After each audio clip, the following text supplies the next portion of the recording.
Aarav. रिवॉन for revenge एक काल्पनिक कथा है। इस कहानी में प्रस्तुत सभी पात्र, घटनाएं और स्थान पूरी तरह से लेखक की कल्पना का परिणाम है, किसी भी वास्तविक घटना, व्यक्ति, जाति, संस्कृति या समाज से जुड़ी हुई नहीं है। इस कहानी का उद्देश्य केवल मनोरंजन और शिक्षा है। हम किसी भी प्रकार की धार्मिक, सांस्कृतिक या सामाजिक भावनाओं को ठेस पहुंचाने का उद्देश्य नहीं रखते हैं। यदि किसी श्रोता को इस कहानी में कोई अंश अनुचित या असंगत प्रतीत हो, तो कृपया इसे काल्पनिक और मनोरंजन के रूप में ले। इस कहानी का श्रेय पूरी तरह से लेखक को जाता है। कहानी प्रस्तुति में हमारा एक भी श्रेय नहीं है, हम बस कहानी को आवाज देते हैं। तो चलिए आज एपिसोड 1581 से 1590 तक सुनते हैं। अभी का हेवनली सिन अपनी उड़ान के आखिर में एक तीर बन चुका था, बस आखिरी सांस बची थी। आरव ने जानबूझकर उसे नहीं मारा ताकि वो निराश हो जाए। आरव ने उसे देखा और दया से कहा, मत पूछो कि मैं इतना बुरा क्यों हूं। किसी पर इल्जाम लगाना है तो सिर्फ तुम्हें ही इल्जाम लगा सकता हूं कि तुमने वो किया जो तुम्हें नहीं करना चाहिए था। पुहवार्क। आरव ने एक और उंगली उठाई, जिससे हेवनली सिन का दिव्य समुद्र सीधे खत्म हो गया। मेरा दिव्य समुद्र! हेवनली सिन बुरी तरह चिल्लाया। आरव ने उसे देखा और ठंडे दिमाग से कहा, क्योंकि तुम 3 लाख साल से दबे हुए थे और अभी तक मरे नहीं हो। इससे पता चलता है कि तुम्हारी जिंदा दिली बहुत मजबूत है, तो तुम्हें दबाते रहना चाहिए। आरव ने अपनी हथेली घुमाई, जिससे हेवनली सिन सीधे जमीन पर गिर गया। स्वर्गीय दांव की जबरदस्त ताकत सील की हुई जमीन में तेजी से घुसी और हेवनली सिन को मजबूती से नीचे सील कर दिया। आरव की सील 3 लाख साल पहले के लोगों से 100 गुना ज्यादा मजबूत थी। अगर उसकी साधना ठीक भी हो जाती तो भी इस सील की हुई जमीन से आजाद होना नामुमकिन था। वो मौत तक सील रहेगा। सब कुछ शांति में लौट आया। सबने आसमान में उस अजय आकृति को देखा। कुछ हद तक समझ नहीं पा रहे थे कि क्या कहें। एक ऐसी मुसीबत जो दुनिया को तबाह करने के लिए काफी थी, उसे आरव ने इतनी आसानी से हल कर दिया। और तो और ये आदमी खिलवाड़ करने में बहुत माहिर था, जिससे उनके छोटे दिल जोर जोर से धड़कने लगते थे। आरव ने हेवनली सिन को गोल गोल घुमाया। ये उन्हें आधे दिन तक बेचैन कैसे नहीं रख पाया, लेकिन हरीश और बाकी सब जानते थे कि आरव ने ऐसा क्यों किया। हेवनली सिन के उकसाने से आरव को सच में गुस्सा आ गया, इसीलिए वो अपने दुश्मन के साथ इस तरह खेलता था, जिससे उसके बचे खुचे कॉन्फिडेंस को भी कुचल देता था। अगर कोई दूसरा दुश्मन होता तो आरव उसे मार भी देता, तो भी वो उसे इस तरह परेशान नहीं करता।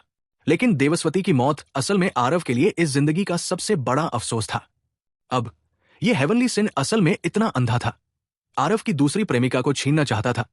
ये मौत की तलाश नहीं तो और क्या था। आरव की शक्ल चमकी। दीक्षा के पास पहुंचकर उसने अपना हाथ बढ़ाया और हल्के से दीक्षा के चेहरे को सहलाया। एक पल के लिए बहुत सारी भावनाएं उमड़ पड़ी। दीक्षा, तुम पतली हो गई हो, आरव ने भावनाओं के उतार चढ़ाव के साथ कहा। आरव समझ गया कि वो हेवनस्पैन दुनिया में मुश्किल से मौत से बचा है। दीक्षा भी अमर दुनिया में 100 साल तक लगातार डर और चिंता में रही। ये 100 साल आसान नहीं थे। साफ आंसुओं की 2 लाइनें गिरी, लेकिन दीक्षा ने खुद को मुस्कुराने पर मजबूर किया। अभी कुछ देर पहले उसे लगा कि वो अब आरव को नहीं देख सकती। उसे उम्मीद नहीं थी कि आखिरी मोड़ पर आरव सच में चमत्कार से अमर दुनिया में लौट आएगा। उसने जोर से सिर हिलाया और कहा, दीक्षा ने अच्छा खाया और अच्छी नींद ली। मैं पतली नहीं हुई, बल्कि तुमने ही तो इन कुछ सालों में दूसरी दुनिया में बहुत मुश्किलें झेली है ना? आरव थोड़ा मुस्कुराई और बोली, तुम अब भी बहुत समझदार हो, लेकिन तुम जितनी ज्यादा ऐसी हो, मुझे उतना ही ज्यादा लगता है कि मैं तुम्हारी एहसानमंद हूं। दीक्षा ने फिर से जोर से सिर हिलाया और सिसकते हुए कहा, बड़ी बहन देवस्तुति के मुकाबले मेरी थोड़ी सी मुश्किल क्या मायने रखती है? आरव, आप हेवनस्पैन वर्ल्ड गए थे, क्या आपको बड़ी बहन देवस्तुति को बचाने का तरीका मिला? आरव ने सिर हिलाया और आप भरकर कहा, बहुत मुश्किल। दीक्षा की आंखों से आंसू फिर से अपने आप बहने लगे। आरव ने धीरे से दीक्षा को अपनी बाहों में भर लिया। सब कुछ बिना शब्दों के ही कह दिया गया। कनिका सुन नहीं पाई कि वे दोनों क्या कह रहे थे। दूर से यह नजारा देखकर उसका खूबसूरत शरीर अपने आप कांप उठा और अनजाने में उसकी आंखों से आंसू बहने लगे। उसे बिल्कुल उम्मीद नहीं थी कि इस छोटी सी दुनिया में असल में ऐसा दुनिया को हिला देने वाला चेहरा भी होगा। इसमें कोई हैरानी नहीं कि बड़े भाई आरव ने उसे मना कर दिया। छिपे हुए कमरे के अंदर शानदार रंग नाच रहे थे, जो बेमिसाल चमकदार थे। हरीश की आंखें धीरे धीरे चमकदार हो गई। ऐसा लग रहा था जैसे उसे कुछ समझ आ रहा हो। उसने पाया कि उसके और स्वर्गीय दांव के बीच असल में एक रिश्ता बन गया था। इस रिश्ते की वजह से उसे लगा कि वो अविश्वसनीय रूप से शक्तिशाली है। धीरे धीरे मनमोहक रंग बिना किसी निशान के गायब हो गए और शांति लौट आई। हरीश ने सामने आरव को देखा। उसके दिल में इससे ज्यादा हैरानी नहीं हो सकती थी। भले ही उसने खुद को परखा और महसूस किया कि उसकी प्रतिभा बेजोड़ है, लेकिन स्वर्गीय दांव का कंट्रोलर बनने की बात कहना यह अभी भी उसकी पहुंच से बाहर था।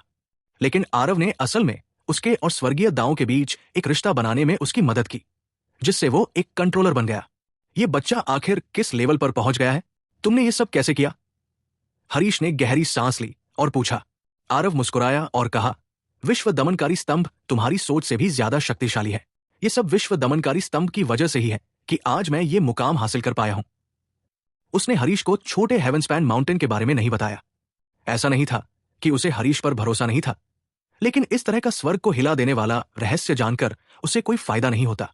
एक बार जब छोटा हेवनस्पैन माउंटेन सामने आ जाता तो शायद दांव पूर्वज भी हिल जाते। इस तरह की बात जानने से हरीश को बिल्कुल भी कोई फायदा नहीं था। इस बार वापस आकर और हेवनली सिन हेरेटिक गॉड से मिलकर आरव को कई अनिश्चित तत्वों का एहसास हुआ। इसलिए उसने विश्व दमनकारी स्तंभ की शक्ति का इस्तेमाल किया और हरीश को एक नया कंट्रोलर बना दिया। किसी भी एंगल से देखा जाए तो हरीश ही कंट्रोलर बनने के लिए सबसे सही उम्मीदवार था। आरव की बातें सुनकर हरीश कड़वी मुस्कान के साथ बोला, लगता है विश्व दमनकारी स्तंभ मेरे हाथों में सच में बर्बाद हो गया। जब से स्वर्गीय दाव ठीक हुए, हरीश की मोटी जमा पूंजी फूट पड़ी। उनका दायरा रॉकेट पर बैठने की तरह तेजी से ऊपर चढ़ गया और पहले ही शुरुआती चरण मूल देवता तक पहुंच गया। यहां तक कि अनुभवी भव्य पूर्णता स्वर्ग झलक स्काइडिस्टेंट की बराबरी भी कर ली। लेकिन उसने कभी सपने में भी नहीं सोचा था कि सिर्फ 100 सालों में आरव न सिर्फ दायरे के मामले में उससे आगे निकल गया था, बल्कि उसकी असली युद्ध शक्ति आधे कदम के दिव्य प्रभु के बराबर हो गई थी। सुधार की ये गति देखकर लोग अपना सिर पटक कर मरना चाहते थे। ये जानना जरूरी था कि हरीश ने ऐसी जबरदस्त खेती की गति पाने से पहले 50,000 साल तक जमा किया था। लेकिन आरव, उसके पिछले जन्म का समय भी गिन ले तो भी ये सिर्फ कुछ 100 साल ही थे।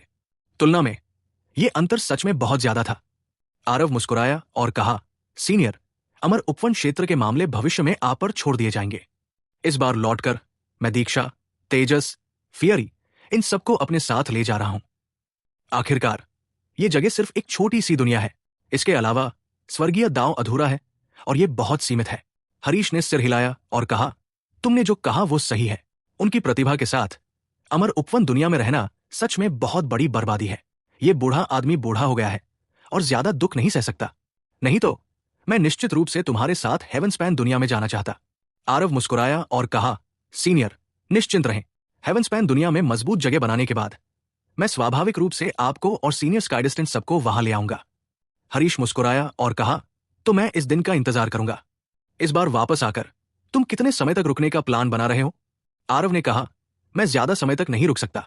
हेवनस्पैन दुनिया में भी भेड़ियों के झुंड घूम रहे हैं। निर्वासन की भूमि के श्राप से निपटने के बाद मेरा जाने का प्लान है। भले ही आरव अपल टावर का एल्डर बन गया था, लेकिन उसकी शक्ल देखकर हेड एल्डर को पहले ही डर लगने लगा था। साथ ही उस दिगंबर ने आरव को पहले ही बहुत ज्यादा नाराज कर दिया था। वो निश्चित रूप से उससे निपटने के तरीके सोचेगा। दूसरे एल्डर का गुट शुरू से ही कमजोर था, इसलिए भविष्य में आरव के दिन बहुत आसान नहीं होंगे। इसके अलावा आरव एक मूल देवता दायरे का पावर हाउस कई दिव्य प्रभु दायरे के पावर हाउस के बीच फंसा हुआ था। दबाव सच में बहुत ज्यादा था। लेकिन हरीश ने हैरानी से कहा, तुम पहले ही श्राप हटा सकते हो? क्या यह नहीं कहा गया था कि श्राप हटाने के लिए तुम्हें ड्रैगन जाति के पूर्वज के दायरे तक पहुंचने का इंतजार करना होगा? आरव मुस्कुराया और बोला, पहले ऐसा ही था, लेकिन अब इसकी कोई जरूरत नहीं है। आरव के छोटा हेवनस्पैन माउंटेन को रिफाइन करने के बाद हेवनस्पैन माउंटेन के बारे में उसकी समझ तब से कहीं ज्यादा बढ़ गई थी जब वो पहली बार कंट्रोलर बना था। 4 प्रतीक परिवार कुलों की निर्वासन भूमि सिर्फ एक तरह का स्वर्गीय दांव प्रतिबंध था। आरव की मौजूदा ऊंचाई के साथ इस तरह की श्राप शक्ति को हटाना आसानी से किया जा सकता था। ठंडे तालाब के बाहर बूढ़ा पूर्वज इस समय एकांत में साधना कर रहा था। स्वर्गीय दांव के ठीक होने के साथ वो पहले ही स्वर्ग झलक देवता क्षेत्र तक पहुंच चुका था। अचानक उसने अपनी आंखें खोली। उसकी आंखों में हैरानी थी। ये कैसे मुमकिन है? श्राप हट गया? क्या ऐसा हो सकता है कि ये पूर्वज ही वापस आ गए हों? वो तेजी से उठा और ठंडे तालाब की ओर भागा। उसकी आकृति अचानक रुक गई। एक कोमल और सुंदर अधेड़ उम्र की महिला धीरे धीरे ठंडी झील से बाहर निकली। बूढ़े पूर्वज के चेहरे पर खुशी की मुस्कान आई और उन्होंने कहा, दक्षिमा, इतने साल हो गए, तुम आखिरकार ठीक हो गई। आरव तुम्हें इस तरह देखकर यकीनन बहुत खुश होगा। ये अधेड़ उम्र की महिला असल में आरव की मां दक्षिमा थी। अभी की दक्षिणा ने अपनी जवानी पूरी तरह से वापस पाली थी, जैसे समय पीछे चला गया हो। दक्षिणा के चेहरे पर हैरानी थी और उसने कहा, पूर्वज, क्या हो रहा है? पूर्वज के अलावा क्या ऐसा हो सकता है कि कोई और भी हो जो श्राप की शक्ति को हटा सके? पूर्वज ने सिर हिलाया और कहा, मुझे भी नहीं पता। मैं अभी सोच रहा था कि क्या पूर्वज वापस आ गए हैं। उन्हें हमारी पीढ़ियों की कैद की पीड़ा पर दया आई और वो खास तौर पर हमें दुख के सागर से बचाने आए हैं। दक्षिणा ने कहा, ऐसा नहीं हो सकता, है ना? क्या ये नहीं कहा गया था कि पूर्वज कई मिलियन सालों से लापता है और उनकी कोई खबर नहीं है? बूढ़े पूर्वज मुस्कुराए और कहा, पहले ज्यादा मत सोचो। वैसे भी ये अच्छी बात है, हर कोई यकीनन बहुत खुश होगा। चलो बाहर चलकर देखते हैं। उसी समय निर्वासन की भूमि में जश्न का माहौल था। उन्होंने महसूस किया कि उनके शरीर से श्राप की शक्ति गायब हो गई है। हर कोई इतना खुश था कि वे लगभग पागल हो गए थे। निर्वासन की भूमि की हवा में जयकारे और जश्न गूंज रहे थे। बूढ़े पूर्वज और दक्षिणा दोनों गुफा से बाहर आए। उन्होंने देखा कि एक जवान आदमी धीरे धीरे चला रहा है। आरव, क्या तुम हेवनस्पेन वर्ल्ड नहीं गए थे? तुम यहां कैसे हो? दोनों लोग लगभग एक साथ हैरान होकर बोले। आरव की नजर दक्षिणा पर पड़ी और उसे बहुत अच्छा लगा। कई सालों के बाद वो आखिरकार अपनी मां को दुख के सागर से बाहर निकाल पाया था। बूढ़े पूर्वज को अचानक कुछ याद आया। उनके चेहरे पर अविश्वास का भाव आया और उन्होंने हैरानी से कहा, क्या ऐसा हो सकता है? क्या ऐसा हो सकता है कि निर्वासन भूमि का श्राप तुमने ही हटाया हो? आरव मुस्कुराया और बोला, पूर्वज, मां, दुनिया बहुत बड़ी है। भविष्य में निर्वासन भूमि के 4 प्रतीक परिवार जहां चाहे जा सकते हैं। कोई उन्हें रोक नहीं सकता। बूढ़े पूर्वज का पूरा शरीर कांप गया और उन्होंने कहा, ये सच में तुम हो? तुमने ये कैसे किया? तुम तो बस तुम पहले से ही मिडिल स्टेज मूल देवता लेवल पर हो। पूर्वज ने ठंडी सांस ली। आरव को देखकर वो हैरान रह गया। वो अंदर से नरम और बाहर से कुरकुरा हो गया था। ये कल्टीवेशन की स्पीड थोड़ी ज्यादा डरावनी थी, है ना? बल्कि ये दक्षिणा थी जिसके चेहरे पर गर्व और राहत के भाव थे। उसे नहीं लगा था कि उसका बेटा सच में इतना कमाल का होगा। आरव मुस्कुराया और बोला, मुझे हेवनस्पैन वर्ल्ड में कुछ अच्छे मौके मिले। अब इस श्राप को तोड़ना कोई बड़ी बात नहीं है। बूढ़ा पूर्वज चुप रह गया। इस बच्चे ने ये बात कितनी हल्के में कह दी। ये जानना जरूरी था कि जिस युग में स्वर्गीय दांव फला फूला था, उस निर्वासन की भूमि में भी एक समय में काफी बड़ी शक्तियां पैदा हुई थी। लेकिन उन्होंने अनगिनत पीढ़ियों तक कड़ी मेहनत की और फिर भी इस जगह से बाहर नहीं निकल पाए। लेकिन आरव सिर्फ 100 साल के लिए बाहर गया और श्राप की शक्ति को खत्म कर दिया। आरव, क्या तुम अब जा रहे हो? दक्षिणा ने आरव का हाथ कसकर पकड़ लिया। वो उससे अलग नहीं होना चाहती थी। आखिरकार वे श्राप हटाने में कामयाब हो गए और वो अपने बेटे से दिल खोलकर बात कर सकती थी। लेकिन उसका बेटा तुरंत जाने वाला था। आरव पहले ही 1 महीने तक उसके साथ निर्वासन की भूमि में रहा था, लेकिन आखिरकार उसे विदा लेनी ही थी। दक्षिणा को रुद्रदेव की मौत की खबर पहले ही मिल चुकी थी। इन कुछ दिनों से वो हमेशा उदास रहती थी। आरव ने दीक्षा के साथ मिलकर दक्षिणा को सांत्वना दी। मां, आपका बेटा स्तुति का बहुत ऋणी है। इन कुछ सालों से मैं हमेशा खुद को दोषी मानता रहा हूं। उसे एक दिन पहले न बचा पाने के कारण मुझे मन को शांत करना मुश्किल लगता है। आरव ने भावनाओं के उतार चढ़ाव के साथ कहा। आखिरकार वो अपनी मां से मिल पाया था, इसलिए वो भी तुरंत जाना नहीं चाहता था। लेकिन हेवनस्पेन दुनिया में अभी भी बहुत सी चीजें उसका इंतजार कर रही थी। वो ज्यादा देर नहीं कर सकता था। अपनी मां का अनिच्छुक चेहरा देखकर आरव मुस्कुराया और कहा, आपके बेटे के पास जादुई खजाने हैं अब, इसलिए अंतरिक्ष की अशांत धाराओं में आना जाना बहुत आसान है। भविष्य में जब भी मैं खाली रहूंगा, मैं आपसे मिलने वापस आऊंगा। बूढ़े पूर्वज ने भी बगल में कहा, अच्छे लोगों की महत्वाकांक्षाएं दूरगामी होती है। जब उसे पता है कि बाहर एक बड़ी दुनिया है, तो उसे इस छोटे से कोने में क्यों रहना चाहिए? बूढ़े पूर्वज की बात सुनकर दक्षिणा आरव को रोकने की हिम्मत नहीं कर पाई। वो जानती थी कि वो उसे और ज्यादा देर तक नहीं रोक सकती, इसलिए उसने शर्मिंदगी भरी मुस्कान के साथ कहा, आरव, मां जानती है कि तुम्हारे लिए यह पूरा रास्ता तय करना आसान नहीं था। तुम्हें हेवनस्पैन दुनिया में और ज्यादा सावधान रहना होगा। आरव ने सिर हिलाया और कहा, निश्चिंत रहे मां, मैं करूंगा। निर्वासन की भूमि छोड़कर आरव ने फिर से कुनवू दिव्य लकड़ी दुनिया की यात्रा की। इस बार कुनवू को फिर से देखकर आरव को लगा कि वो पहले से भी ज्यादा रहस्यमय है। इससे वो मन ही मन बहुत हैरान हुआ। ये कुनवू दिव्य लकड़ी आखिर किस तरह की थी? आरव हैरान था, लेकिन असल में कुनवू उससे भी ज्यादा हैरान था। उस समय को याद करते हुए जब आरव वापस गया था, कुनवू आरव के बारे में 100 गुना निराशावादी था। कौन सोच सकता था कि 100 साल बीत जाने के बाद और जब वो फिर से लौटा तो आरव ने उड़ते हुए ही मध्यम चरण मूल देवता के स्तर को पार कर लिया। इसके अलावा उसने साफ तौर पर महसूस किया कि आरव ने स्वर्गीय मार्ग को तोड़ दिया था, और फिर भी वो स्वर्गीय मार्ग की शक्ति का इस्तेमाल कर पा रहा था। ये तो बस अकल्पनीय था। तुम लड़के, तुमने ये सब कैसे किया? कुनवू ने आरव को देखा और हैरानी से कहा। आरव की हेवनली सिन के साथ लड़ाई के बारे में कुनवू को स्वाभाविक रूप से सब पता था। उस समय उसने उसे काफी हैरान किया था। धूलिन की आकृति चमकी और उसने मुस्कुराते हुए कहा, बूढ़े कुन, हम दोनों ने अनुमान लगाने में गलती की। इस बच्चे की क्षमता बूढ़े अमरग्रोव से कहीं ज्यादा मजबूत है। कुनवू की नजरें तेज हो गई और उसने हैरानी से कहा, ऐसा कैसे? धूलिन ने अपनी दाढ़ी सहलाई और मुस्कुराते हुए कहा, जो अमरग्रोव ने किया है उसने उसे हासिल कर लिया है। जो अमरग्रोव हासिल नहीं कर पाया वो भी उसने कर लिया है। मैं बहुत उत्सुक हूं कि वो भविष्य में किस तरह की ऊंचाई हासिल कर सकता है। कुनवू की पुतलियां सिकुड़ गई और उसने हैरानी से कहा, अगर बूढ़ा अमरग्रोव नहीं गिरा होता तो स्वर्गीय सम्राट क्षेत्र हासिल किया जा सकता था। क्या ऐसा हो सकता है कि इस बच्चे में अभी भी पारलौकिक स्वर्गीय सम्राट के क्षेत्र तक पहुंचने की संभावना हो? धूलिन मुस्कुराया और कुछ नहीं बोला, जिससे कुनवू और भी ज्यादा उलझन में पड़ गया। आरव असल में यह देखना चाहता था कि क्या वो कुनवू को रिटायरमेंट से बाहर आने के लिए मना सकता है, लेकिन उसने पाया कि भले ही मौजूदा स्वर्गीय ताओ काफी हद तक ठीक हो गया हो, फिर भी वो कुनवू जैसे अस्तित्व के स्तर को सहन नहीं कर सकता था। इसलिए आरव को यह मामला छोड़ना पड़ा। सब कुछ ठीक करने के बाद आरव दीक्षा, तेजस, फियरी, नंदिनी, इन 4 लोगों को लेकर एक बार फिर स्थानिक अशांत प्रवाह में घुस गया। 100 से ज्यादा साल बीत चुके थे। इन कुछ लोगों की ताकत में भी बहुत तरक्की हुई थी। दीक्षा, तेजस और फायरी तीनों का शरीर खास था। इस समय वे सभी पहले से ही स्वर्ग झलक क्षेत्र के पावर हाउस थे। यहां तक कि नंदिनी भी भव्य पूर्णता ग्रोटो प्रोफाउंड तक पहुंच चुकी थी। बस स्वर्ग झलक क्षेत्र में पहुंचने से एक कदम दूर थी।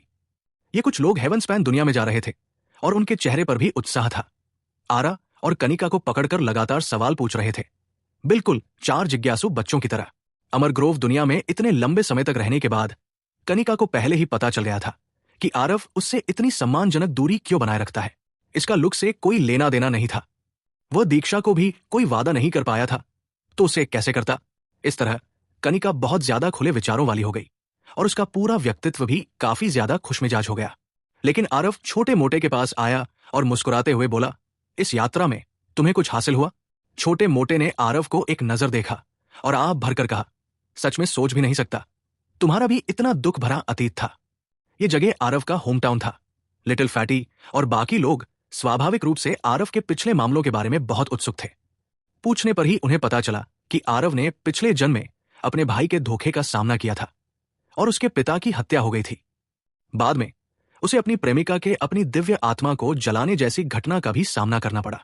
ऐसा लगा कि आरव की तुलना में उसकी बदकिस्मती तो कुछ भी नहीं थी। अगर उसने ये बातें अपने कानों से नहीं सुनी होती तो वो बिल्कुल कल्पना नहीं कर सकता था कि आरव जैसा खुशमिजाज इंसान का ऐसा अतीत भी हो सकता है।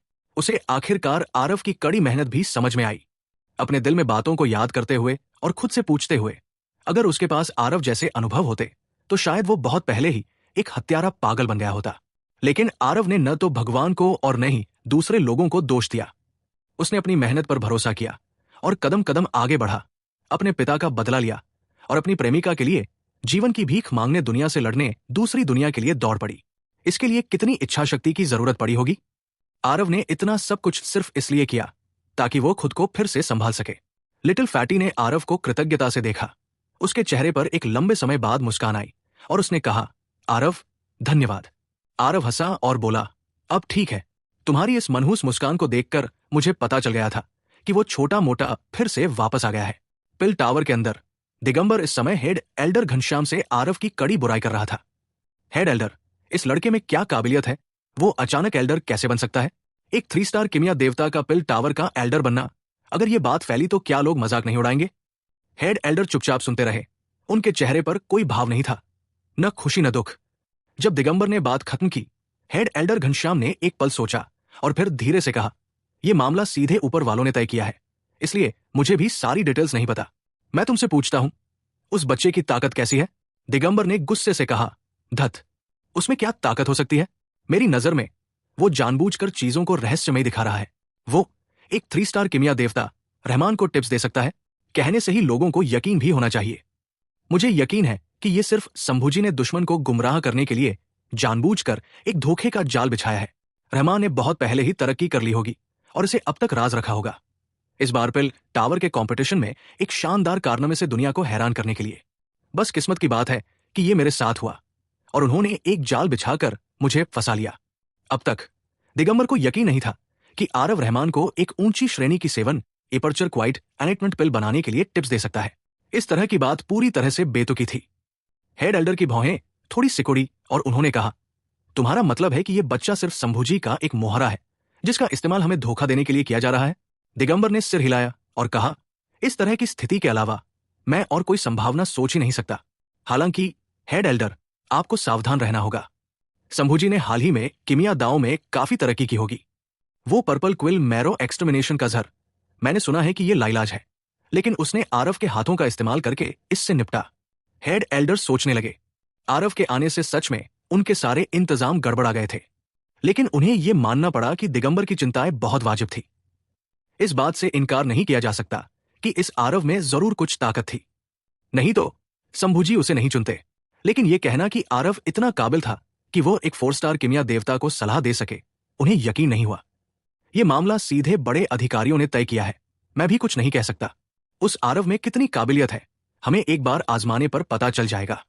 इस बार पिल टावर प्रतियोगिता में तुम खुद जाओ और उसे चुनौती दो, हेड एल्डर ने अचानक कहा। Elder Aarav, protector Devendra. Elder Aarav को प्रणाम, प्रोटेक्टर देवेंद्र को प्रणाम।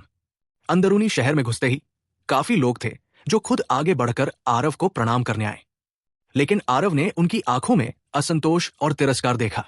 उनकी शुभकामनाओं में हमेशा प्रोटेक्टर देवेंद्र का जिक्र होता था। साफ है, उनकी नजर में देवेंद्र इस एल्डर आरव से भी ज्यादा सम्मान करने लायक नहीं था। एक मामूली 3 स्टार किमिया देवता अगर अंदरूनी शहर में कोई दीवार गिरती और 10 से ज्यादा लोगों को कुचल देती तो उनमें 3 या 4 3 स्टार किमिया देवता होते। बाकी सभी मूल देवता क्षेत्र के मार्शल आर्टिस्ट थे। इसलिए यह समझ से बाहर का पदनाम इन लोगों को इस स्थिति को मानने के लिए बिल्कुल तैयार नहीं कर रहा था। जैसे ही आरव ने पद संभाला, वो देवेंद्र को तुरंत बदला लेने के लिए ले आया। बहुत से लोगों ने इस नए नियुक्त पिल टावर एल्डर को पहले कभी देखा भी नहीं था, लेकिन उन्होंने इस बात से पहचाना कि देवेंद्र के साथ कोई था, इसलिए ये बेवकूफ सा दिखने वाला जवान लड़का जरूर आरव होगा। एल्डर आरव, ये।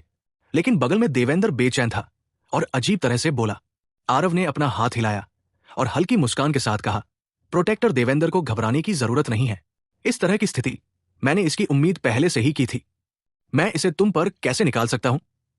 दूसरे लोगों को चुप कराने का सबसे अच्छा तरीका है कि ताकत का इस्तेमाल करके उन्हें हरा दिया जाए।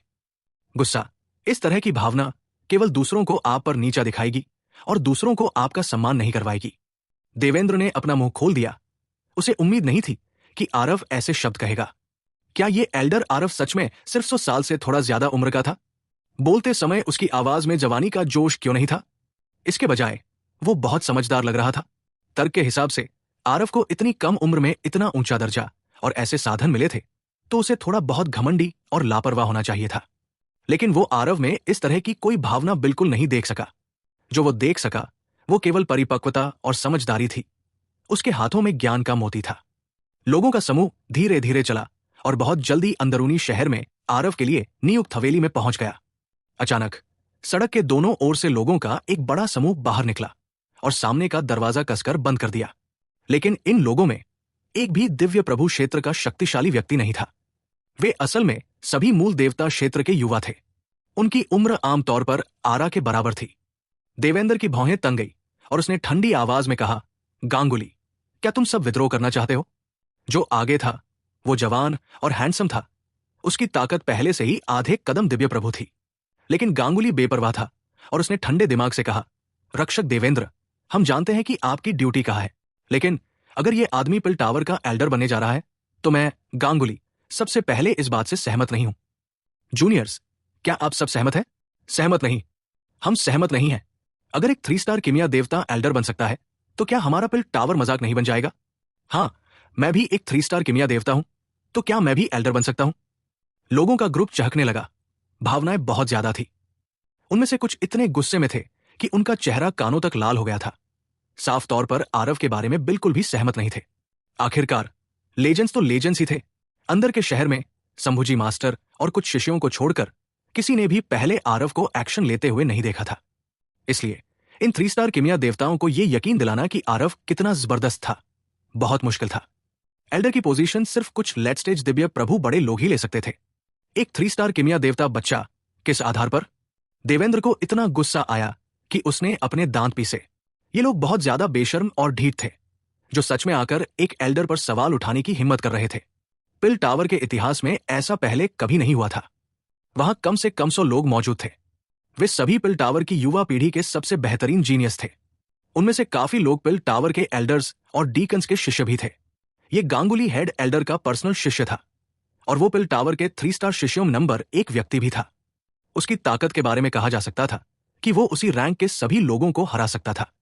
रैंक 3 की दिव्य गोलियां, जिनके बारे में कई दूसरे लोग सोचने की हिम्मत भी नहीं करते थे, वो उन्हें सफलतापूर्वक बना सकता था। यहां तक कि हेड एल्डर खुद भी अक्सर तारीफ करते थे कि गांगुली अपने जवानी के दिनों से 100 गुना ज्यादा ताकतवर था। इस शिष्य से वो काफी संतुष्ट थे। हेड एल्डर के लाड़ प्यार ने गांगुली के घमंडी स्वभाव को जन्म दिया था। आम लोग उसकी नजर में कैसे आ सकते थे? अब उसने सुना कि एक 3 स्टार कीमिया देवता असल में पिल टावर का एल्डर बन गया है। वो जो दिल से घमंडी और तौर तरीकों से अभिमानी था, इस तरह की बात कैसे बर्दाश्त कर सकता था? बेशक गांगुली भी बेवकूफ नहीं था। वो जानता था कि जल्दबाजी में किसी एल्डर को नाराज करना एक गंभीर अपराध है। पासा पहले ही फेंका जा चुका था, इसलिए उसे बेलगाम होने की इजाजत नहीं थी। इसलिए उसने बड़ी संख्या में रैंक 3 के शिष्यों को इकट्ठा किया और आरव के दरवाजे पर उसे रोकने आ गया। जैसा कि कहा जाता है, कानून भीड़ को सजा नहीं देता। आज आए इन शिष्यों के पीछे सभी काफी ताकतवर लोग थे। शायद आरव उनमें से किसी के साथ कुछ भी करने की हिम्मत नहीं करेगा। क्या तुम सब शोर मचाना बंद कर चुके हो? आरव ने ठंडे अंदाज में कहा। गांगुली ने ताना मारा और कहा, एल्डर आरव, अगर तुम एल्डर बनना चाहते हो तो तुम्हें हमें मनाने की काबिलियत दिखानी होगी। आज मैं गांगुली 3रे रैंक के शिष्यों की तरफ से तुम्हें चैलेंज करता हूं। क्या तुम चैलेंज स्वीकार करने की हिम्मत करते हो? गांगुली बहादुर था। ऐसा लग रहा था कि उसे किसी से या किसी चीज से डर नहीं लगता। जैसे ही ये शब्द कहे गए, देवेंद्र की आंखों में भी थोड़ी दिलचस्पी दिखी। सच कहूं तो बड़े लोगों ने उसे आरव का फॉलोअर बनने के लिए भेजा था, लेकिन उसे सच में नहीं पता था कि आरव कितना शक्तिशाली था। इस बीच गांगुली निस्संदेह 3 स्टार किमिया देवताओं के बीच एक बेंचमार्क था। उसे स्टैंडर्ड सेट करने के लिए इस्तेमाल करना साफ तौर पर सबसे सही था। ये सब सोचते हुए देवेंद्र तुरंत समझ गया कि आज का मामला शायद इतना आसान नहीं होगा। आरव के लिए एक बड़े के तौर पर गांगुली को हराना भी कोई बड़ी बात नहीं थी, लेकिन अगर वो हार जाता तो ये उसकी सारी इज्जत और प्रतिष्ठा खोने जैसा होता। यहां तक कि दूसरे एल्डर भी इसमें फंस जाते। इस मामले के पीछे जरूर कोई और था जो सब कुछ कंट्रोल कर रहा था। वो खुद को आरव को देखने से रोक नहीं पाया। ये देखना चाहता था कि वो इससे कैसे निपटेगा। किसे पता था कि इसी समय आरव ने उसकी तरफ देखा और ठंडे अंदाज में कहा, प्रोटेक्टर देवेंद्र, इन सबको बाहर निकाल दो। इन्हें मेरा रास्ता रोकने मत दो। जैसे ही ये शब्द निकले, 3रे रैंक के सभी शिष्यों के चेहरे बदल गए। गांगुली और भी जोर से हंसा और बोला, तो पता चला कि नया नियुक्त एल्डर आरव सिर्फ एक दिखावटी चीज है और 3रे रैंक के शिष्य की चुनौती भी स्वीकार करने की हिम्मत नहीं करता। ये मामला मैं पिल टावर में जरूर रिपोर्ट करूंगा और कहूंगा कि नया नियुक्त एल्डर आरव अपने पद के बिल्कुल लायक नहीं है। क्या तुम सब ऐसा नहीं कहते, जूनियर? दूसरे शिष्यों को ऐसा लगा कि आरव का बचने का तरीका साफ तौर पर पकड़े जाने के डर से था। हाँ, एक 3 स्टार किमिया देवता, उसे पिल टावर का एल्डर बनने का क्या हक है? हम शिष्यों की चुनौती भी स्वीकार करने की हिम्मत नहीं करता, उसका जमीर खराब है। यह आदमी तो बस एक झूठा है जो इतने बड़े तरीके से एल्डर बन गया। पिल टावर को उसे कड़ी सजा देनी चाहिए। गांगुली मन ही मन खुश था। उसने सब कुछ सोचने के बाद यह नतीजा निकाला और उसे लगा कि उसने आरव की असली काबिलियत का पता लगा लिया है। यह आदमी जरूर पकड़े जाने से डर रहा है। ऐसा लग रहा था कि डीकन दिगंबर का विश्लेषण बहुत सही था। यह आरव सिर्फ एक ऐसा इंसान था जिसे दूसरे एल्डर ने ध्यान भटकाने के लिए आगे किया था।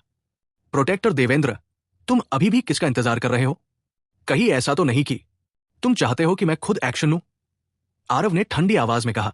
देवेंद्र का चेहरा थोड़ा परेशान था। आखिर यह आदमी हेड एल्डर का चेला था। यह देखकर कि देवेंद्र हिम्मत नहीं कर रहा था, गांगुली और भी ज्यादा अकड़ गया और बोला, एल्डर आरव, क्या तुम मेरे साथ एल्डर्स एसोसिएशन में जाकर आमने सामने बात करने की हिम्मत करते हो? तुम्हारी ताकत इस एल्डर की पोस्ट के लिए बिल्कुल फिट नहीं है। स्विश।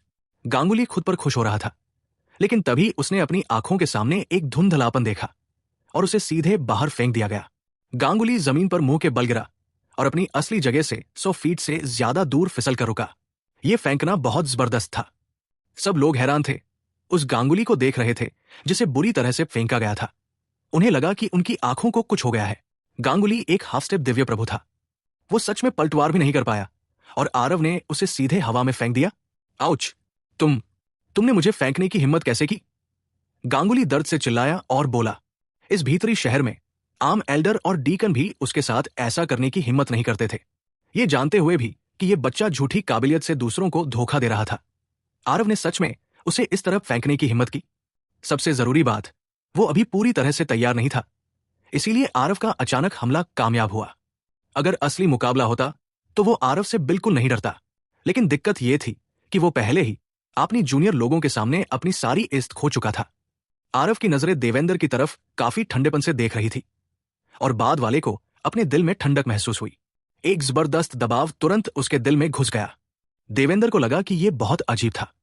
एक मूल देवता क्षेत्र वाले ने उसे इतना जबरदस्त दबाव महसूस कराया। यह एहसास बहुत ही अजीब था। क्या यह उसकी एल्डर होने की पहचान की वजह से था? देवेंद्र को नहीं पता था, लेकिन उसे पता था कि एल्डर आरव पहले ही उससे नाराज थे। उसने एल्डर आरव का आदेश सख्ती से नहीं माना था, लेकिन पहले आरव ने तो गांगुली की चुनौती स्वीकार करने की भी हिम्मत नहीं की थी। क्या सच में उसमें एल्डर बनने की ताकत थी? देवेंद्र अपने दिल में हिचकिचाने लगा। अगर वो आज कोई कदम उठाता तो वो हेड एल्डर को बहुत ज्यादा नाराज कर देता। राकुल धनपाल जैसे कमजोर से निपटना उसे स्वाभाविक रूप से कोई फर्क नहीं पड़ता था, लेकिन हेड एल्डर, वो किस तरह की ऊंची हस्ती थे? दफा हो जाओ! आरव की आवाज बिजली की तरह थी, जिसने एक साथ सबको दबा दिया और वे अनजाने में ही अलग होकर एक रास्ता बना दिया। आरव दीक्षा और बाकी लोगों को लेकर धीरे धीरे बीच से चला गया। जब आरव देव शर्मा हवेली का सामने का दरवाजा बंद हुआ, तब वे अचानक चौंक कर जागे। मैं अभी किनारे क्यों हट गया? ये सही नहीं है। मेरी ताकत उससे ज्यादा है, मैं उससे क्यों डरूंगा? हर कोई अपने दिल में एक एक करके यही सोच रहा था। वे सब समझ नहीं पा रहे थे कि वे आरव से क्यों डर गए। देवेंद्र वहां बहुत अजीब तरह से खड़ा था।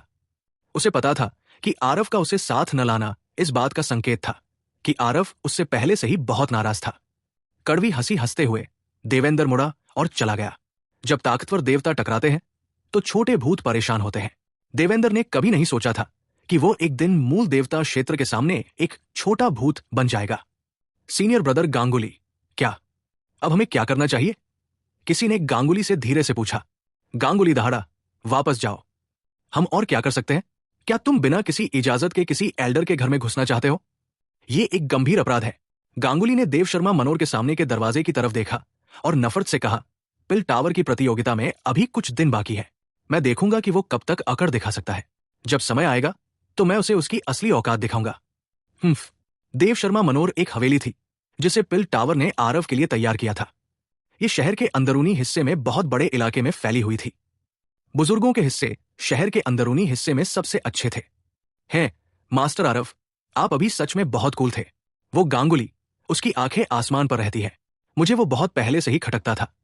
जैसे ही वे अंदर आए, आरा ने दुनिया में हंगामा देखने की चाहत से कहा। आरव मुस्कुराया और कहा, उन्होंने अपने सीनियर के खिलाफ काम किया। अगर मैं उनके अपराधों के लिए उन्हें सजा नहीं दे रहा हूं तो ये पहले से ही उनके लिए बहुत अच्छा कर रहा हूं। आरा ने ताना मारा और मुस्कुराते हुए कहा, तो क्या तुम्हें पता है कि तुमने अभी जिस आदमी को फेंका था वो कौन था? शुरू से आखिर तक आरव ने गांगुली को नहीं पहचाना और न ही उसे पता था कि उसका क्या बैकग्राउंड है, लेकिन आरव मुस्कुराया और कहा, वो हेड एल्डर का आदमी है ना? इसके अलावा उसकी शक्ल देखकर लगता है कि उसका ओहदा कम नहीं है। आरा ने अपना मुंह चौड़ा कर लिया और हैरानी से कहा, तुम्हें कैसे पता चला? आरव मुस्कुराया और कहा, मैंने अंदाजा लगाया। आरा ने अंगूठा दिखाया और तारीफ की। सच में मास्टर आरव होने के लायक। जब तुमने पहले ही अंदाजा लगा लिया था तो भी तुमने इतनी सारी जूनियर के सामने उसे बेइज्जत करने की हिम्मत कैसे की? आरव ने कंधे उचकाए और कहा, यह तुम्हारे मास्टर की जबरदस्त सिफारिश की वजह से ही मैं एल्डर बन पाया हूं। तुम्हें क्या लगता है कि अगर मैं उसके साथ दोस्ती करता तो उनका ग्रुप मुझे छोड़ देता?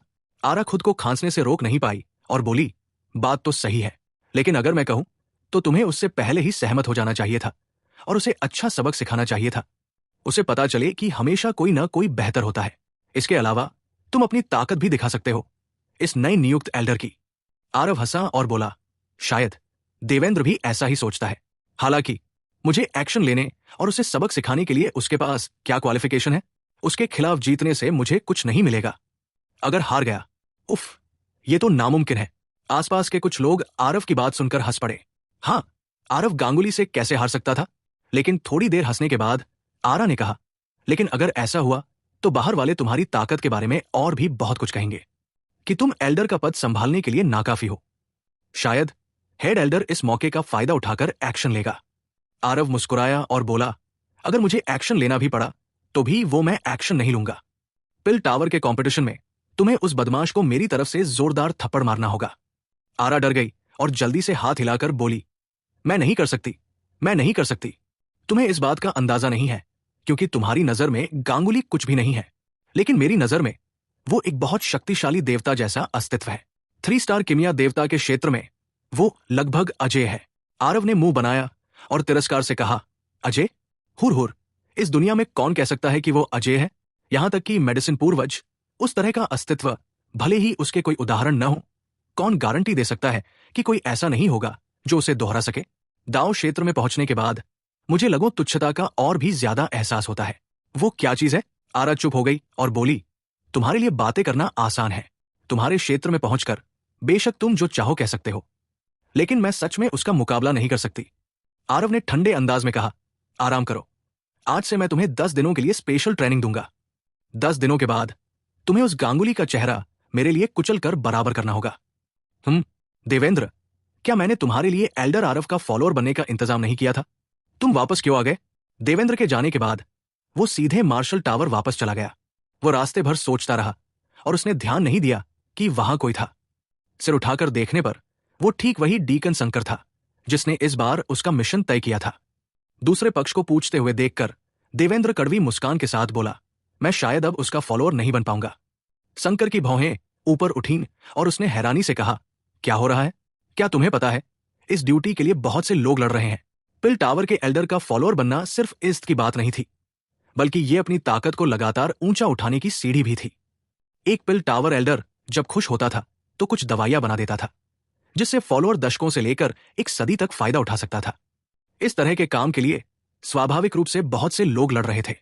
भले ही आरव की ताकत अभी भी कमजोर थी, लेकिन उसे दूसरे एल्डर ने जोरदार तरीके से रिकमेंड किया था। भले ही वो रैंक 4 की दिव्य दवाइयां न बना पाए, लेकिन दूसरे एल्डर को एक्शन लेने के लिए मजबूर करना यह भी काम कर सकता था। देवेंद्र लाचार था और वो सिर्फ आरव के दरवाजे के सामने हुई घटना को बता सका, जिससे शंकर की भौहें कसकर सिकुड़ गई। उसने आह भरी और कहा, यह तुम्हारे लिए भी मुश्किल था। तुम्हारे कहने के अनुसार वो एल्डर आरव सच में दूसरे एल्डर का मोहरा हो सकता है।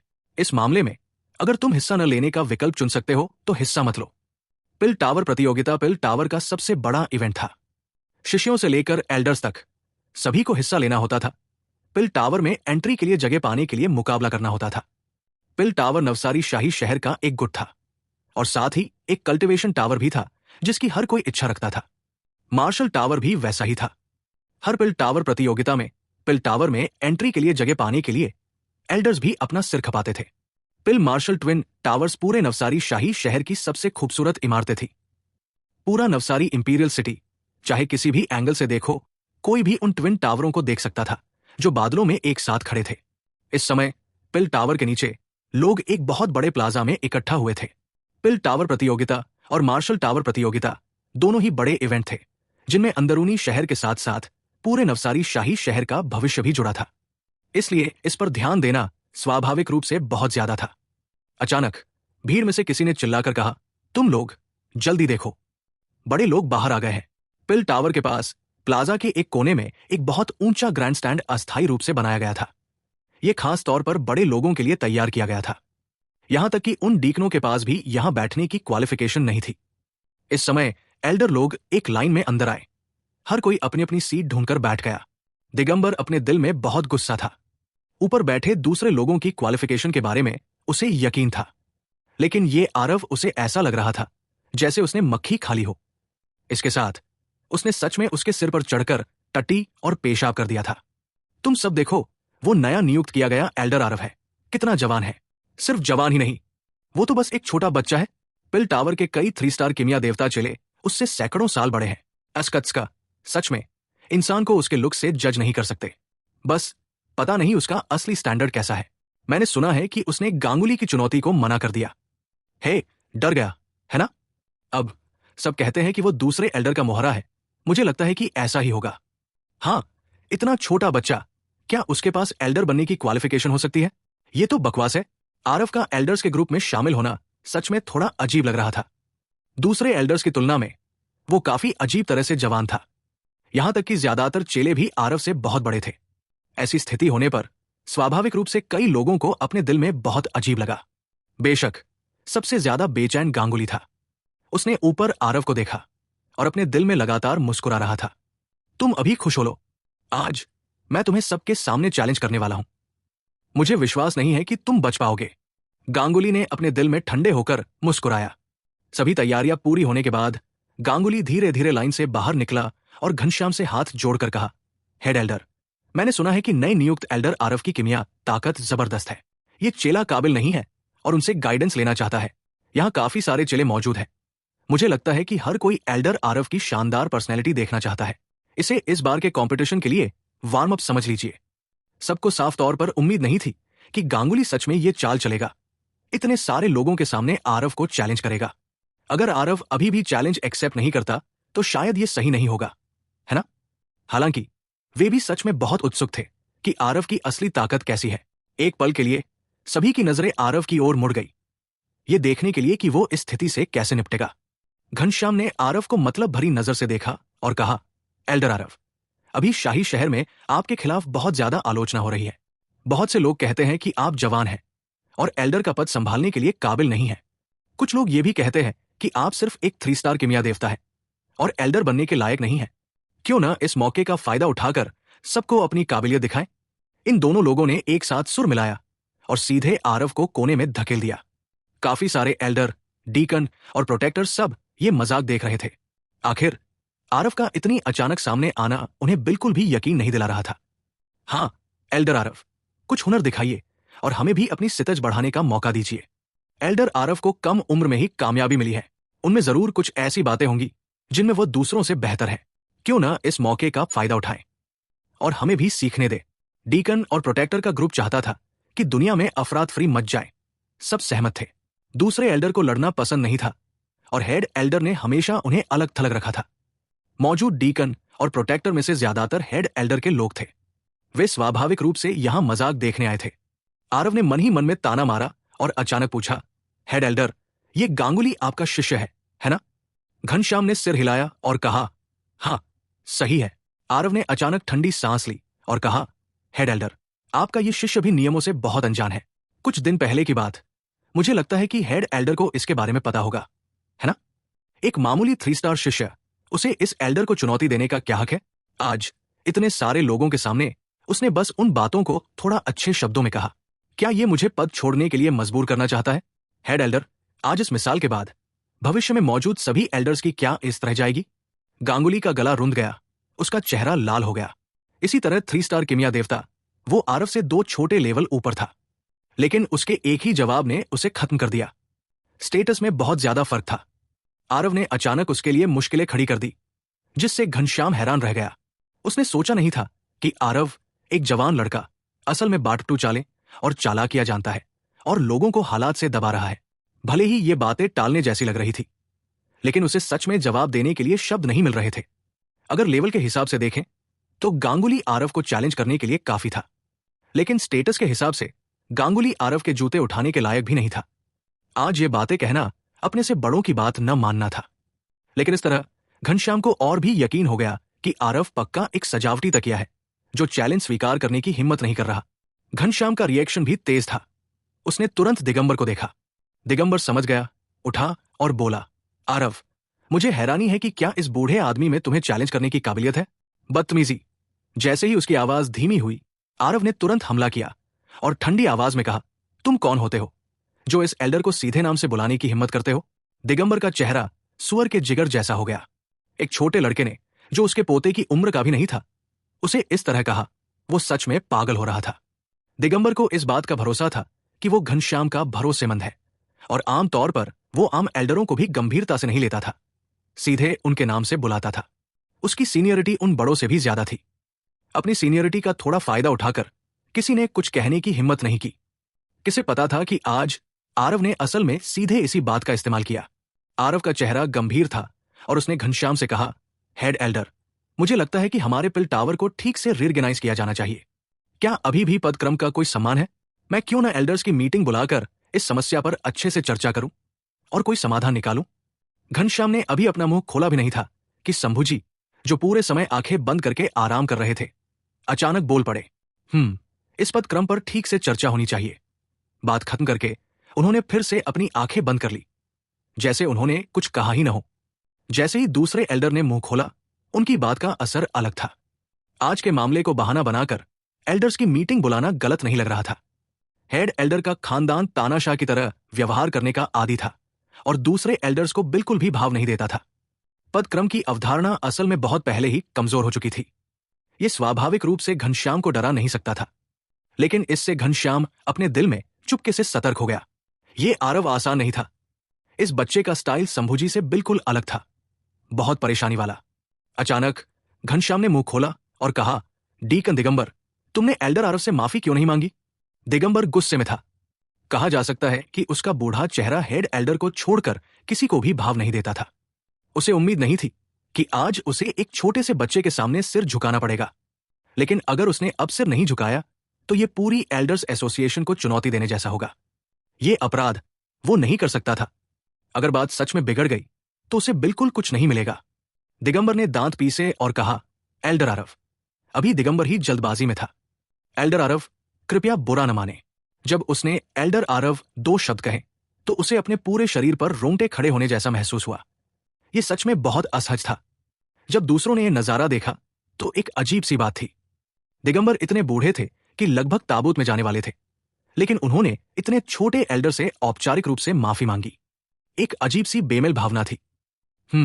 हेड एल्डर का चेहरा देखकर मैं तुम्हें इस बार छोड़ देता हूं। अगर अगली बार तुमने फिर से गलती की तो तुम्हें पिल टावर के नियमों के अनुसार कड़ी सजा दी जाएगी। आरव का अंदाज बहुत उदार था। सच में ऐसा लग रहा था जैसे वो किसी जूनियर को लेक्चर दे रहा हो। दिगंबर ने ठंडी सांस ली और कहा, एल्डर आरव, मैं आज आपसे पिल टावर की प्रतियोगिता को मजेदार बनाने के लिए सलाह लेने आया हूं। कैसा रहेगा? आरव ने ठंडेपन से कहा, तुम सिर्फ एक डीकन हो तो तुम्हारे पास मुझसे सलाह लेने की क्या योग्यता है? जैसे ही ये शब्द निकले, नीचे से हुटिंग की लहर दौड़ गई। साफ था कि वे आरव के टालने के तरीके से बहुत ज्यादा परेशान हो चुके थे।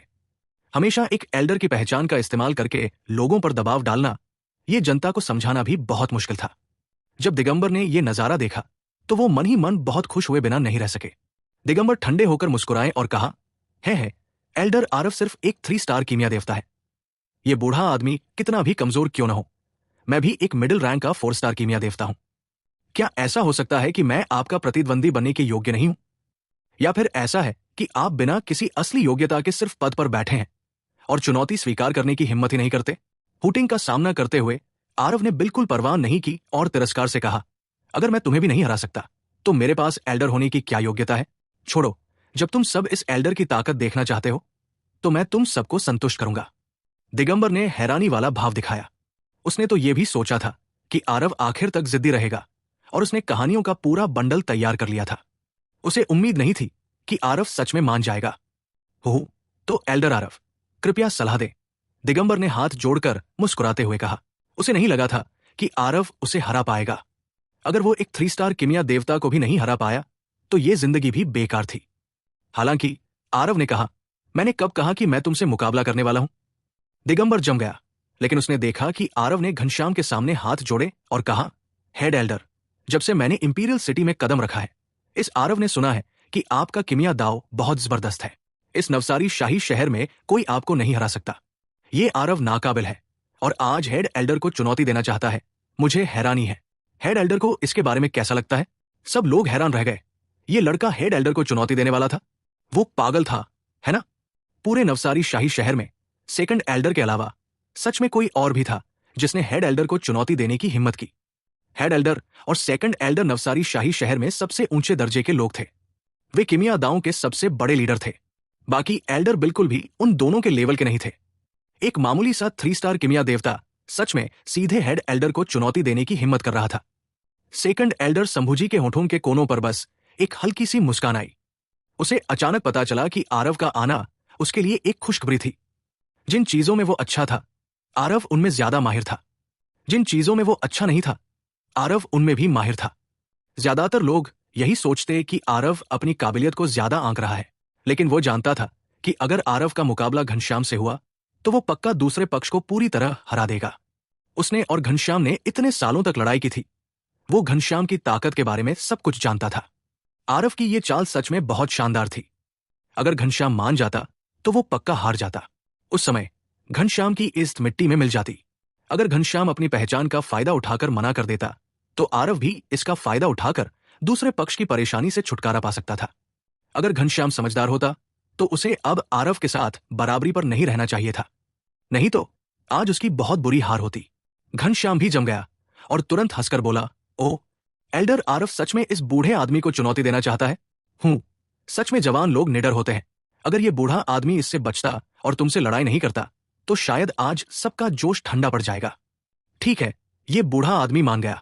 शंभूजी ने घनश्याम को काफी हैरानी से देखा, लेकिन तुरंत फिर से अपनी आंखें बंद कर ली।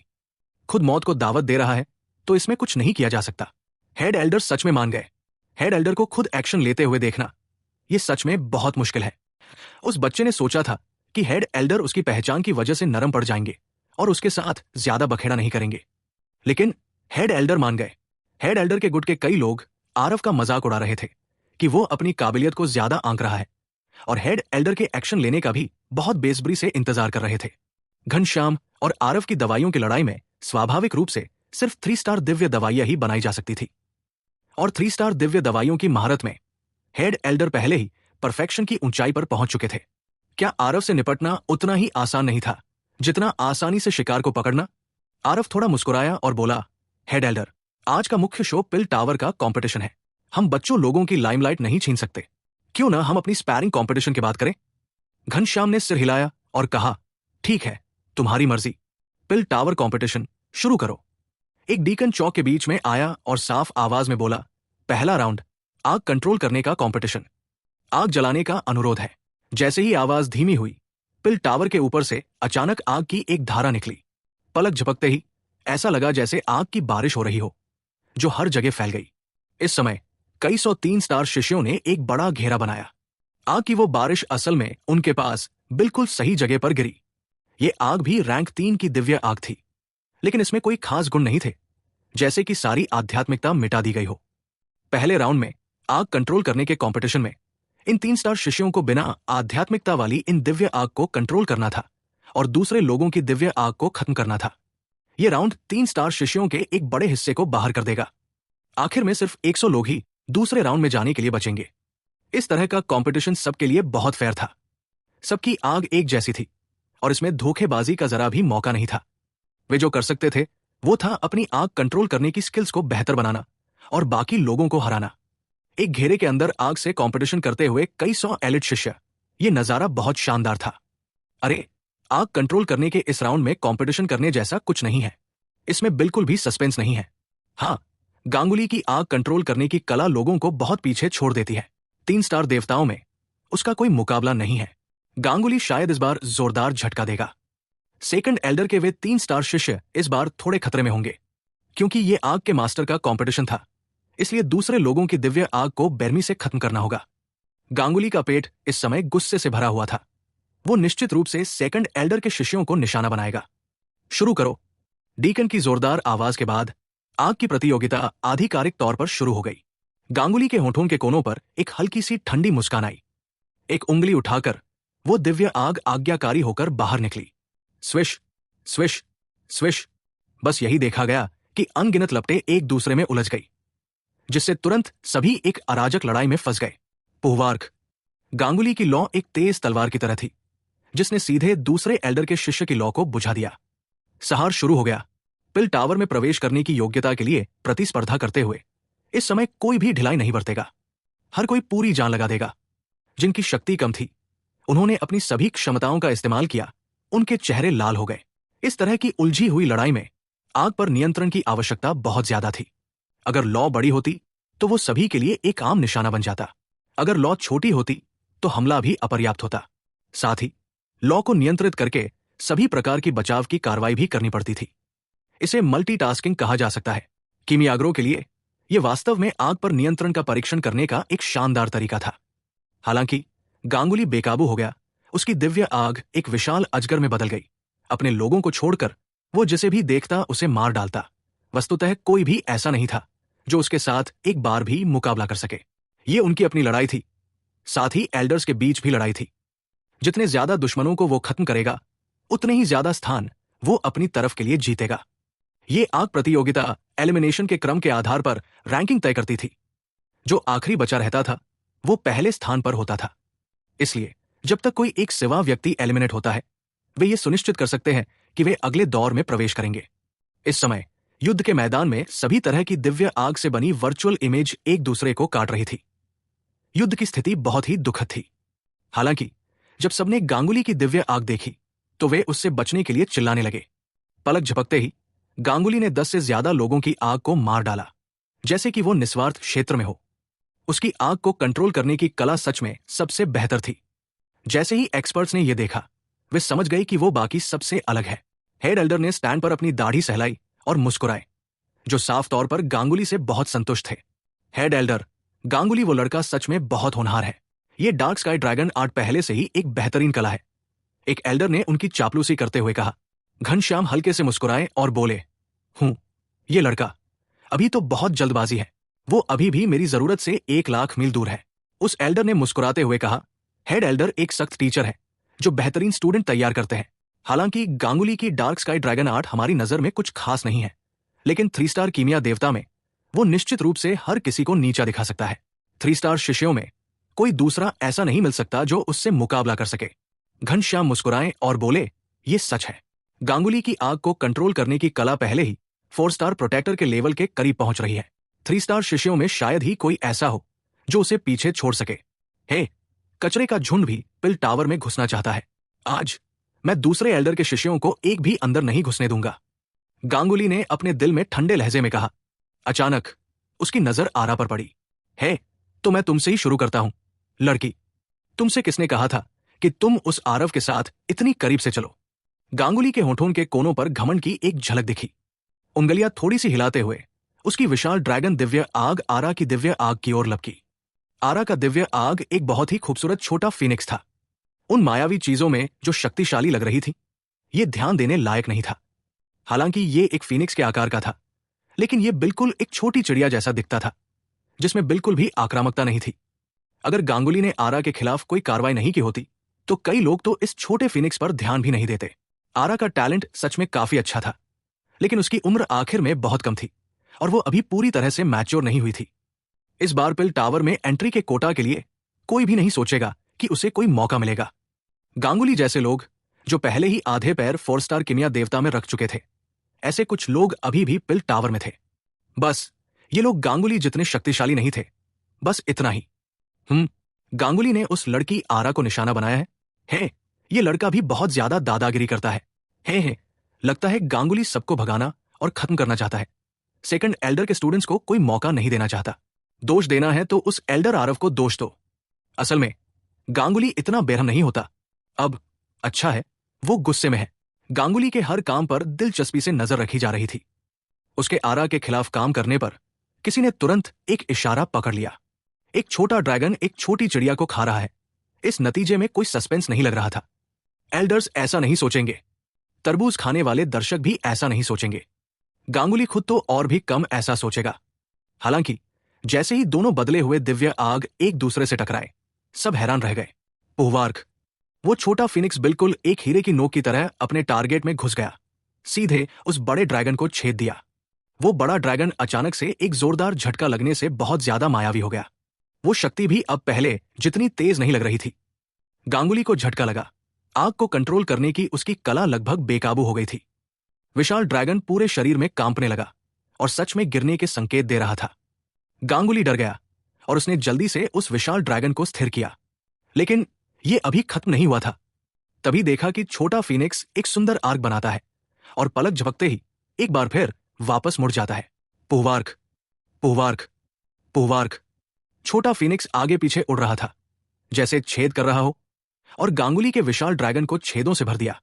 यहां क्या हो रहा है? आरा का छोटा फीनिक्स इतना मजबूत क्यों है? मेरी नजर कमजोर नहीं हो रही है ना? मुझे उस छोटे फीनिक्स में कोई असाधारण बात नजर नहीं आ रही। अरे यार, अब तो बात सीरियस हो गई। गांगुली पहले राउंड में बाहर नहीं होगा, है ना? हैरानी के बाद हर जगह हैरानी भरी आवाजें सुनाई देने लगी। आरा के छोटे फीनिक्स ने लोगों पर जो असर डाला वो बहुत जबरदस्त था। ये साफ तौर पर एक मामूली छोटा पक्षी था, इसलिए किसी ने भी उम्मीद नहीं की थी कि ये असल में इतना मजबूत होगा। ये बात पक्की थी कि उसके छोटे शरीर में बहुत ज्यादा एनर्जी थी। गांगुली घबरा गया। उसका पूरा आग की शरीर लगभग बिखरने वाला था। इस हिसाब से वो सच में पहले राउंड में बाहर हो जाएगा। उसकी नजरें तेज हो गई और उसने थोड़ी क्रूरता दिखाई। उसके हाथों में सील तेजी से बदल रही थी। बूम! विशाल ड्रैगन सीधे बिखर गया। आरा ठंडे होकर हंसी और बोली, भागना चाहते हो? ये इतना आसान कैसे हो सकता है? बड़ा ड्रैगन टूट गया, लेकिन गांगुली की दिव्य आग बुझी नहीं थी। ये अभी भी एक ड्रैगन के रूप में थी, लेकिन छोटी थी। अपनी आग कंट्रोल करने की कला से वो इतनी आसानी से खत्म नहीं होगा। लेकिन अब आरा से सीधे टक्कर लेने के लिए वो मरने तक भी ऐसा नहीं करेगा। अब उसके मन में बस एक ही बात थी, भागो। उसकी दिव्य आग की ताकत पहले ही आरा ने ज्यादातर खत्म कर दी थी। अब 1/3 से भी कम बची थी। ये लेवल अब आरा से सीधे मुकाबला करने के लिए काफी नहीं था। उसके दिल में हैरानी इससे ज्यादा नहीं हो सकती थी। उसे समझ नहीं आ रहा था कि आरा की आग कंट्रोल करने की कला अचानक इतनी भयानक क्यों हो गई। गांगुली के पास इस समस्या के बारे में सोचने का समय नहीं था। उसके हाथ में सील बहुत तेजी से बन रही थी, इकट्ठा हो रही थी। वे बिखरी हुई लपटें एक बार फिर एक साथ आई, मिलकर एक छोटा ड्रैगन बन गई। ये छोटा ड्रैगन 2/3 था, पहले वाले से छोटा, पुहवार्क। ठीक तभी आरा के छोटे फीनिक्स ने उस छोटे ड्रैगन को एक बार फिर बहुत तेजी से मारा। गांगुली पागल हो रहा था। नहीं, मुझे टिके रहना होगा। अगर मैं पहले राउंड में ही बाहर हो गया तो आज मास्टर की इस्त पूरी तरह चली जाएगी। गांगुली अपने दिल में पागलों की तरह चिल्लाया। अब दिव्य आग पर जोरदार चोट लगी। शक्ति पहले ही आधे से कम हो गई थी। बार बार जोरदार वार सहने से गांगुली की दिव्य आग पहले ही खत्म होने की कगार पर पहुंच गई थी। उसने उस घायल छोटे ड्रैगन को पागलों की तरह उकसाया। छोटे फीनिक्स के पीछा करने से बचना चाहता था। Swish, swish, swish. कई दिव्य आग छोटी फीनिक्स की ओर तेजी से बढ़ी। गांगुली के जूनियर ने अब जाकर प्रतिक्रिया दी। हर एक व्यक्ति पीछा करने और रोकने के लिए आगे आया। अपने सीनियर शिष्य भाई की रक्षा कर रहा था। आरा के होठों के कोनों पर एक हल्की सी मुस्कान चमकी। उसके हाथ के इशारे और भी तेज हो गए। कत्लेआम फिर से शुरू हो गया। एक हल्की चीख सुनाई दी। मूल रूप से गौरैया जैसी छोटी फीनिक्स का आकार अचानक बड़ा हो गया। वो रूप उगते हुए जलते सूरज जैसा था, अतुलनीय रूप से चमकदार। आरा को रोकने वाले वे जूनियर सभी बहुत हैरान थे। उन्हें उम्मीद नहीं थी कि आरा ने अपने सीनियर शिष्य भाई को गंभीर रूप से घायल किया था, लेकिन ये अभी भी उसकी पूरी ताकत नहीं थी। ये एक असली अग्नि फीनिक्स थी, बहुत शक्तिशाली। अग्नि फीनिक्स आग के स्रोतों की आत्माएं थी। हालांकि वे भ्रम थे। ये वो रूप था जो दिव्य आग की शक्ति को सबसे अच्छी तरह से दिखा सकता था। इसके विपरीत गांगुली द्वारा बुलाया गया डार्क स्काई ड्रैगन थोड़ा कमजोर था। ऐसा नहीं था कि दिव्य आगें स्वतंत्र रूप से सभी प्रकार के आकारों में बदल सकती थी। ये नियंत्रण की ताकत पर निर्भर करता था। कमजोर ताकत वाले लोग केवल अपने आप को कुछ निचले स्तर के रूप में बदल सकते थे। जो लोग अपनी दिव्य आग को गांगुली की तरह ड्रैगन में बदलने में सक्षम थे, उन्हें पहले से ही बहुत शक्तिशाली माना जाता था। लेकिन आग नियंत्रण की कला में अग्नि फीनिक्स में बदलने की कठिनाई ड्रैगन में बदलने की तुलना में कई गुना अधिक थी। आरा के पिछले छोटे पक्षी के रूप पर दूसरे लोग ज्यादा ध्यान नहीं देते थे। उस तरह के छोटे और सुंदर रूप के लिए आग को नियंत्रित करने वाले व्यक्ति पर बहुत ज्यादा जरूरत नहीं थी। लेकिन अभी यह रूप पूरी तरह से अलग था। दिव्य आग से ऐसा रूप बनाने के लिए लपटों पर बहुत बारीक नियंत्रण की आवश्यकता होती है। आम लोग इसे बिल्कुल भी हासिल नहीं कर सकते थे। जब गांगुली ने यह दृश्य देखा तो उसकी आंखें लगभग बाहर निकल आई। ये लड़की, ये अचानक इतनी मजबूत कैसे हो गई? क्या ऐसा हो सकता है? वो आरव की ओर देखे बिना नहीं रह सका, लेकिन उसने पाया कि आरव भावहीन था। वो आरव के चेहरे पर खुशी या दुख नहीं पहचान पा रहा था। असंभव। अगर उसने ये सिखाया तो उसके चेहरे पर घमंड वाला कोई भाव क्यों नहीं था? ये जरूर दूसरा एल्डर होगा। उसने ये सब इतनी गहराई से छिपा रखा था। आरा का फायर फीनिक्स एक बुलडोजर जैसा था। जिन जगहों से वो गुजरा वे जली हुई जमीन में बदल गई। हेड एल्डर की तरफ तुरंत बहुत ज्यादा नुकसान हुआ। शिष्यों का एक बड़ा हिस्सा सीधे खत्म हो गया। बहुत मजबूत। आरा ये लड़की, उसकी आग कंट्रोल करने की कला इतनी मजबूत कब हो गई? ये फायर फीनिक्स बहुत ज्यादा असली लग रहा है और इसमें पहले से ही रोमांटिक आकर्षण की एक झलक है। इस लड़की ने ये कैसे किया? इस लड़की के आग कंट्रोल की तुलना में गांगुली की डार्क स्काई ड्रैगन आर्ट तो बिल्कुल बेकार है। स्टैंड्स पर कई बड़े बुजुर्ग एक के बाद एक हैरान रह गए। यहां तक कि शंभूजी की आंखों में भी हैरानी और अचंभा था। उन्होंने अनजाने में आरव की ओर देखा, लेकिन उसके चेहरे से कुछ भी पता नहीं चला। शंभूजी जानते थे कि इन कुछ दिनों में आरा हमेशा आरव के महल में रही थी और बाहर नहीं निकली थी। इस शाही शहर में आरव के अलावा किसी के पास ऐसी काबिलियत नहीं थी। वो नहीं कर सकता था, घनश्याम भी नहीं कर सकता था। घनश्याम का चेहरा बहुत ही खराब हो गया था। उसने बिल्कुल नहीं सोचा था कि ये आग की प्रतियोगिता असल में एक तरफा कत्लेआम बन जाएगी। ये लड़की आरा बहुत ज्यादा थी, बस उसके वंश के शिष्यों को निशाना बना रही थी और उन सबको हरा रही थी। मैदान में उसके शिष्य अब हर जगह रो रहे थे, चूहों की तरह इधर उधर भाग रहे थे। आरा का सामना करने की हिम्मत बिल्कुल नहीं कर रहे थे। बहुत जल्द घेरे में दिव्य आग कम होती गई। गांगुली भी आधे दिन तक भागने के बाद आखिरकार आरा के तीसरे बड़े भाई के हाथों मारा गया। आखिरी लड़ाई दूसरे एल्डर के पक्ष का गृह युद्ध बन गई। आरा ने अपने बड़े भाइयों को हराने के बाद पहला स्थान हासिल किया। जब आग की प्रतियोगिता की अध्यक्षता करने वाले डीकन ने यह नतीजा देखा तो उसे भी इस पर यकीन नहीं हुआ। अब मैं पहले राउंड की फायर कंपटीशन के नतीजे अनाउंस करता हूं। पहला स्थान आरा, दूसरा स्थान, तीसरा स्थान, 97वां स्थान गांगुली, 98वां स्थान। कितनी शर्मनाक रैंकिंग। गांगुली, जिसे 3 स्टार शिष्यों में नंबर 1 माना जाता था, वो असल में दूसरे राउंड में भी मुश्किल से पहुंच पाया। अगर गांगुली को पता चलता कि ये आरव ने खास तौर पर आरा को इंस्ट्रक्शन दिया था कि उसे पहले राउंड में बाहर न होने दे, तो कौन जानता कि वो क्या सोचता। हेड एल्डर के वंश के हर एक व्यक्ति का चेहरा बहुत उदास था, खासकर हेड एल्डर। वो भी अब शांत नहीं रह पा रहे थे, अंदर से पूरी तरह टूट गए थे। गांगुली ने गुस्से में अपने दांत पीसे, उसका चेहरा लाल हो गया था। आज कहा जा सकता है कि उसकी इज्जत पूरी तरह मिट्टी में मिल गई थी। उसने कभी सपने में भी नहीं सोचा था कि वो आज लगभग 100वें स्थान पर आ जाएगा और वो दूसरे राउंड में भी मुश्किल से पहुंच पाएगा। ये तो बस बेमिसाल बेइज्जती थी। दूसरे एल्डर के वंश के लोगों के चेहरों पर मुस्कान देखकर गांगुली ने गुस्से में अपने दांत पीसे। तुम लोग अभी खुश हो लो, अगले 2 राउंड में मैं तुम सबसे इसका सूद समेत बदला लूंगा। स्टैंड्स पर माहौल थोड़ा अजीब था। हेड एल्डर का पक्ष दबंग था। दूसरे एल्डर के लोग ज्यादातर उन्हें नाराज करने की हिम्मत नहीं करते थे। इसलिए भले ही दूसरे एल्डर के पक्ष की बड़ी जीत हुई थी, फिर भी किसी ने उन्हें बधाई देने की हिम्मत नहीं की। इसलिए सबने अपनी नजरें नीचे रखीं और सिर झुकाए रखा। किसी ने कुछ नहीं कहा, लेकिन ये एल्डर अपने दिल में दूसरे एल्डर और आरा के प्रति काफी शुक्रगुजार थे। हेड एल्डर की तरफ के लोगों ने अपनी संख्या की ताकत से दूसरों को दबा दिया था, इसलिए बाकी लोगों को अगले राउंड में जाने के लिए ज्यादा जगह नहीं मिल पाई। लेकिन अब आरा के इस तरह से चीजों को बदलने से हेड एल्डर की तरफ के कई मजबूत प्रतिद्वंद्वी अचानक बाहर हो गए। इससे दूसरे एल्डर्स के शिष्यों को भी मुफ्त में कई जगह मिल गई। इस बारे में वे स्वाभाविक रूप से इसे देखकर खुश थे। छोटी जूनियर सिस्टर, तुम सच में बहुत कमाल की हो। जो विद्वान 3 दिन दूर रहा हो, उसे नई नजरों से देखना चाहिए। छोटी जूनियर सिस्टर, इन 10 दिनों में तुम्हारी तरक्की सच में बहुत डरावनी है। रहमान ने भी अंगूठा दिखाते हुए तारीफ की। छोटी जूनियर सिस्टर, तुम कमाल की हो।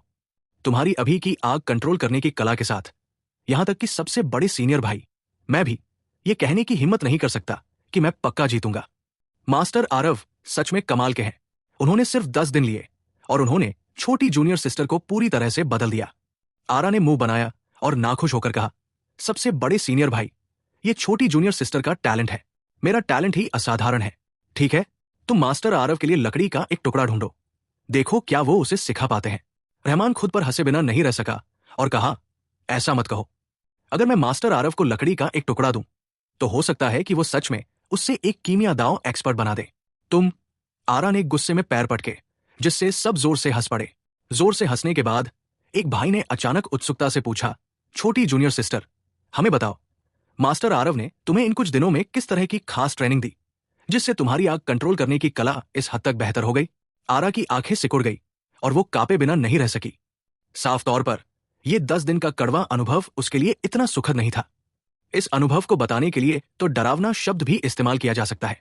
दूसरे सीनियर भाई, अब और मत पूछो। अगर तुम्हें दिलचस्पी है तो जाकर मास्टर आरव से क्यों नहीं विनती करते, उन्हें तुम्हें ट्रेनिंग देने दो, आरा ने कहा।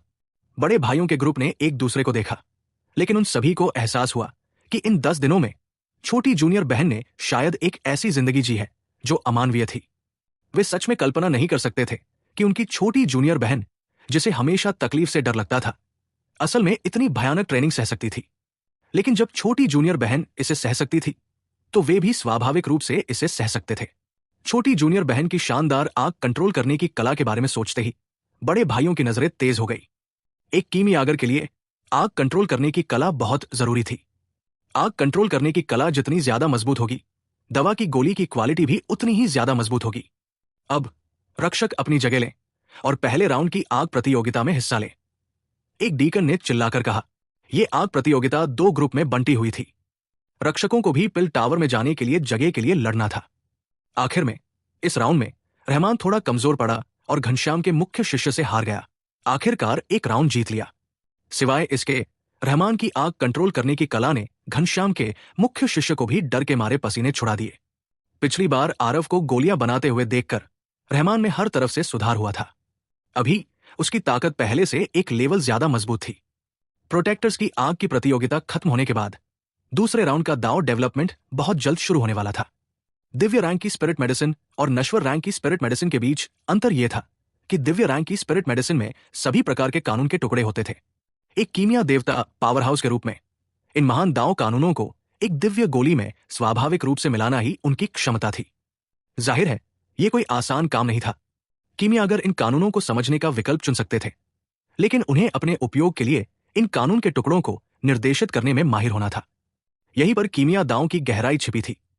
इस मामले में आरव स्पष्ट रूप से अन्य कीमियागरों से बहुत आगे था। दरअसल कानूनों की शक्ति की बारीकियों को महसूस करने की तुलना में कीमिया दांव अधिक क्षणभंगुर और अल्पकालिक था।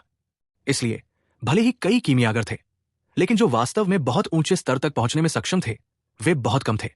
और दांव क्षेत्र की बात करें तो ये तो और भी कहने की जरूरत नहीं है। और दांव डेवलपमेंट स्पिरिट मेडिसिन के अंदर कानूनों की शक्ति को बाहर निकालना था। यह हर कीमिया देवता पावर हाउस का मूल कौशल था। गोलियां बनाने की तुलना में दांव डेवलपमेंट एक प्रकार की स्पिरिट मेडिसिन के औषधीय गुणों को निर्देशित करना था। यह अपेक्षाकृत बहुत आसान था। बेशक यह सिर्फ तुलनात्मक रूप से था। सामान्य परिस्थितियों में 3 सितारा कीमिया देवताओं के लिए रैंक 3 स्पिरिट मेडिसिन के 30% औषधीय गुणों को बाहर निकालने में सक्षम होना पहले से ही बहुत अच्छा था। 50% निकालने में सक्षम वे सभी ऐसे लोग थे जिनकी ताकत आम लोगों से कहीं ऊपर थी। जो लोग 70% बाहर निकाल सकते थे वे वस्तुतः उसी रैंक के लोगों को पछाड़ सकते थे और अपनी पीढ़ी के ग्रैंड मास्टर बन सकते थे। 90% पर वो सिर्फ एक किंवदंती थी। बेशक कुछ स्पिरिट मेडिसिन को निकालना अपेक्षाकृत आसान था, लेकिन कुछ स्पिरिट मेडिसिन को निकालना बेहद मुश्किल था। यह विशिष्ट स्थिति पर निर्भर करता था। इस समय सभी की मेज के सामने स्पिरिट मेडिसिन के 3 डंठल रखे गए थे। ये दूसरे राउंड के कंपटीशन में इस्तेमाल होने वाली स्पिरिट दवाएं थी। Blood longevity heavenly ginseng, Z cicada immortal pistol sovereign rule crape myrtle. ये असल में ये 3 तरह की स्पिरिट दवाएं हैं। हो गया, सब खत्म। ये तीनों तरह की स्पिरिट दवाएं मुश्किल होने के लिए बदनाम है। अब क्या करें? इस बार प्रैक्टिस बेकार गई। इन तीनों तरह की स्पिरिट दवाओं को मिलाकर भी मैं इनकी 10% मेडिसिनल प्रॉपर्टीज भी नहीं निकाल पाऊंगा। इन तीनों तरह की स्पिरिट दवाओं में से हर तरह की स्पिरिट दवा के 10 पॉइंट थे। मेडिसिनल प्रॉपर्टीज का 10% निकालने पर आपको 1 पॉइंट मिलता है। आखिर में टोटल स्कोर को मिलाकर नतीजों को ऑर्डर में रखा गया।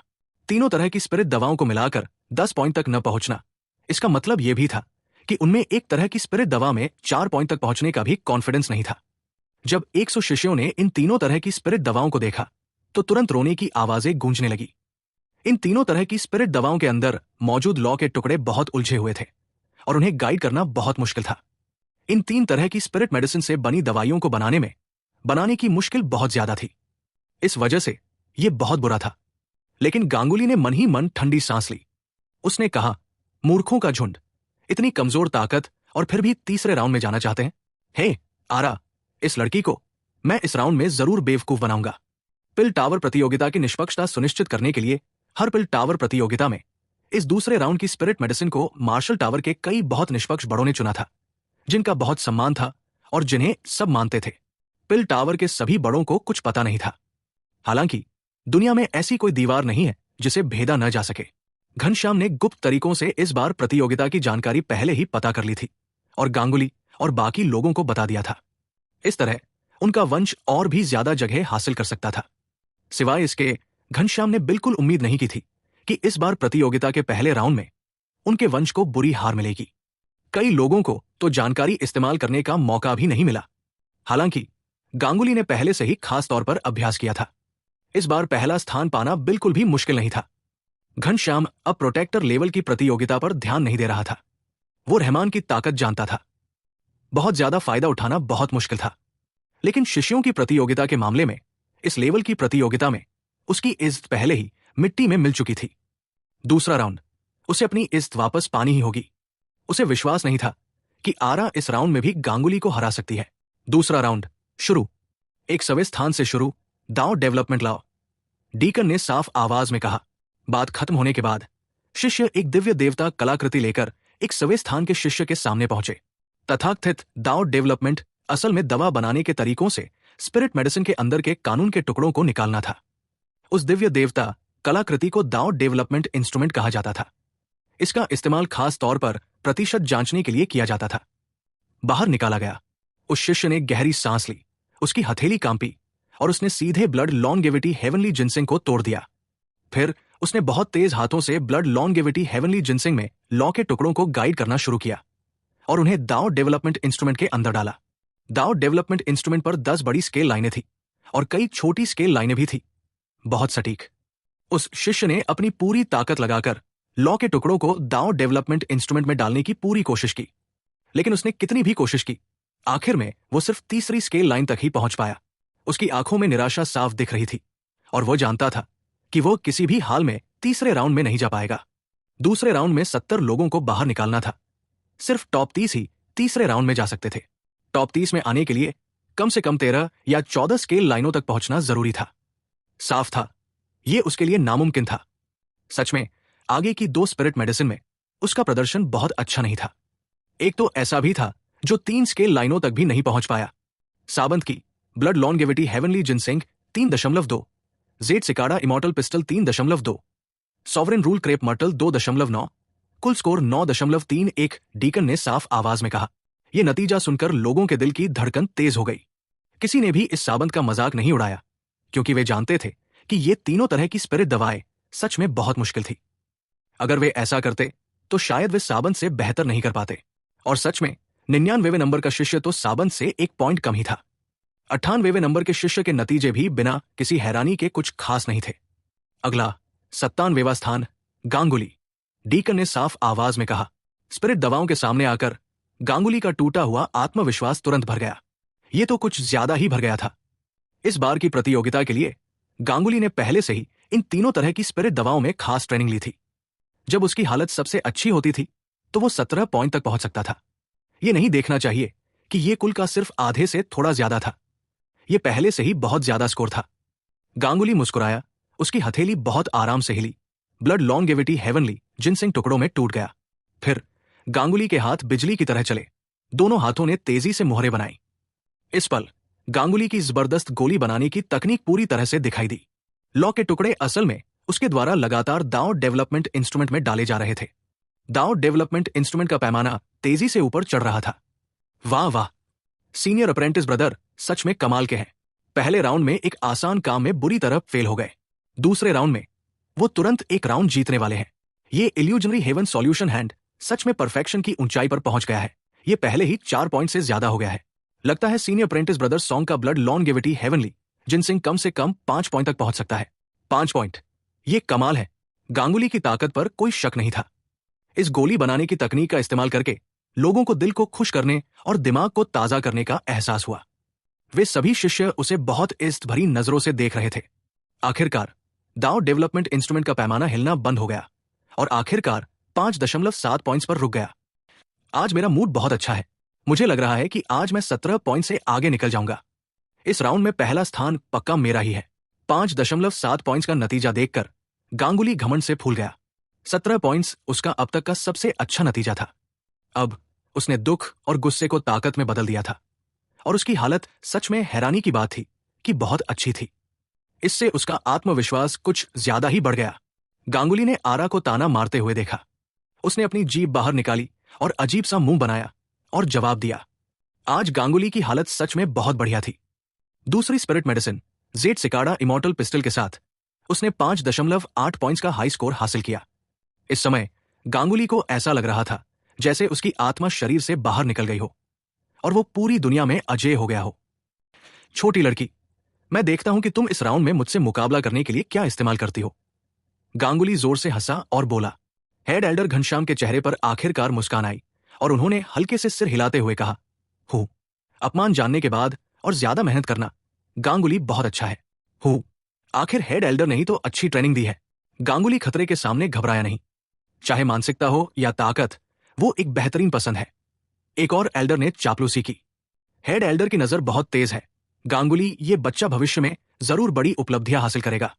जब हेड एल्डर ने तारीफें सुनी तो वो मन ही मन बहुत खुश हुए। उन्होंने इसे मान लिया। गांगुली उनकी मास्टरपीस था। वो अपने खुद के मुख्य शिष्य से भी ज्यादा शानदार था। उन्हें इस बात की भी चिंता थी कि गांगुली पहले राउंड से प्रभावित होकर दूसरे राउंड में खराब प्रदर्शन करेगा। अब देखने पर उनकी चिंताएं बेकार थी। बहुत जल्द गांगुली ने भी सॉवरेन रूल क्रेप मटल का दांव डेवलपमेंट एक ही बार में पूरा कर लिया। तीसरी स्पिरिट मेडिसिन में गांगुली को इसी तरह 6.8 पॉइंट्स मिले। तीनों तरह की स्पिरिट मेडिसिन के कुल नतीजे 17.3 पॉइंट्स के ऊंचे स्कोर पर पहुंच गए। इन 0.3 पॉइंट्स को कम नहीं समझना चाहिए। गांगुली के लिए यह निश्चित रूप से एक बहुत बड़ी सफलता थी। दांव डेवलपमेंट लगातार बेहतर नहीं हो सकता। सिर्फ खेती करके और ज्यादा लॉ फ्रेगमेंट नहीं निकाले जा सकते। लगभग 50% गाइड करने के बाद हर आधे पॉइंट का सुधार अविश्वसनीय रूप से मुश्किल था। गांगुली ने न जाने कितनी कड़ी मेहनत के बाद ही थोड़ा सा सुधार हासिल किया था। इसके अलावा वो पहले भी सिर्फ एक बार 17 पॉइंट्स तक ही पहुंच पाया था। गांगुली के नतीजों ने तुरंत तारीफों की झड़ी लगा दी। अरे हाँ, आखिर वो 3 स्टार शिष्यों में नंबर 1 है। गांगुली की ताकत, सच में कुछ कहने की जरूरत नहीं। पहले आरा से हारना बस एक नाली में डूबने जैसा था। हाँ, लोग कहते हैं कि वो भविष्य में हेड एल्डर की ऊंचाई तक पहुंच सकता है। मुझे लगता है कि ये बात गलत नहीं है। इतनी मुश्किल स्पिरिट मेडिसिन, फिर भी वो 17.3 पॉइंट्स तक पहुंच सका। सच में एक अजूबा। सबकी तारीफ भरी नजरें महसूस करके गांगुली को बहुत अच्छा लगा। खासकर दुख के बाद मिली इस खुशी का मजा और भी ज्यादा था। स्टैंड पर हेड एल्डर मुस्कुराए और दूसरे एल्डर से कहा, 17.3 पॉइंट्स। पता नहीं वो लड़की आरा इतना ज्यादा स्कोर कर पाएगी या नहीं। जैसे ही ये शब्द निकले, सबकी नजरें संभुजी पर चली गई। भड़काना, ये साफ साफ भड़काना था।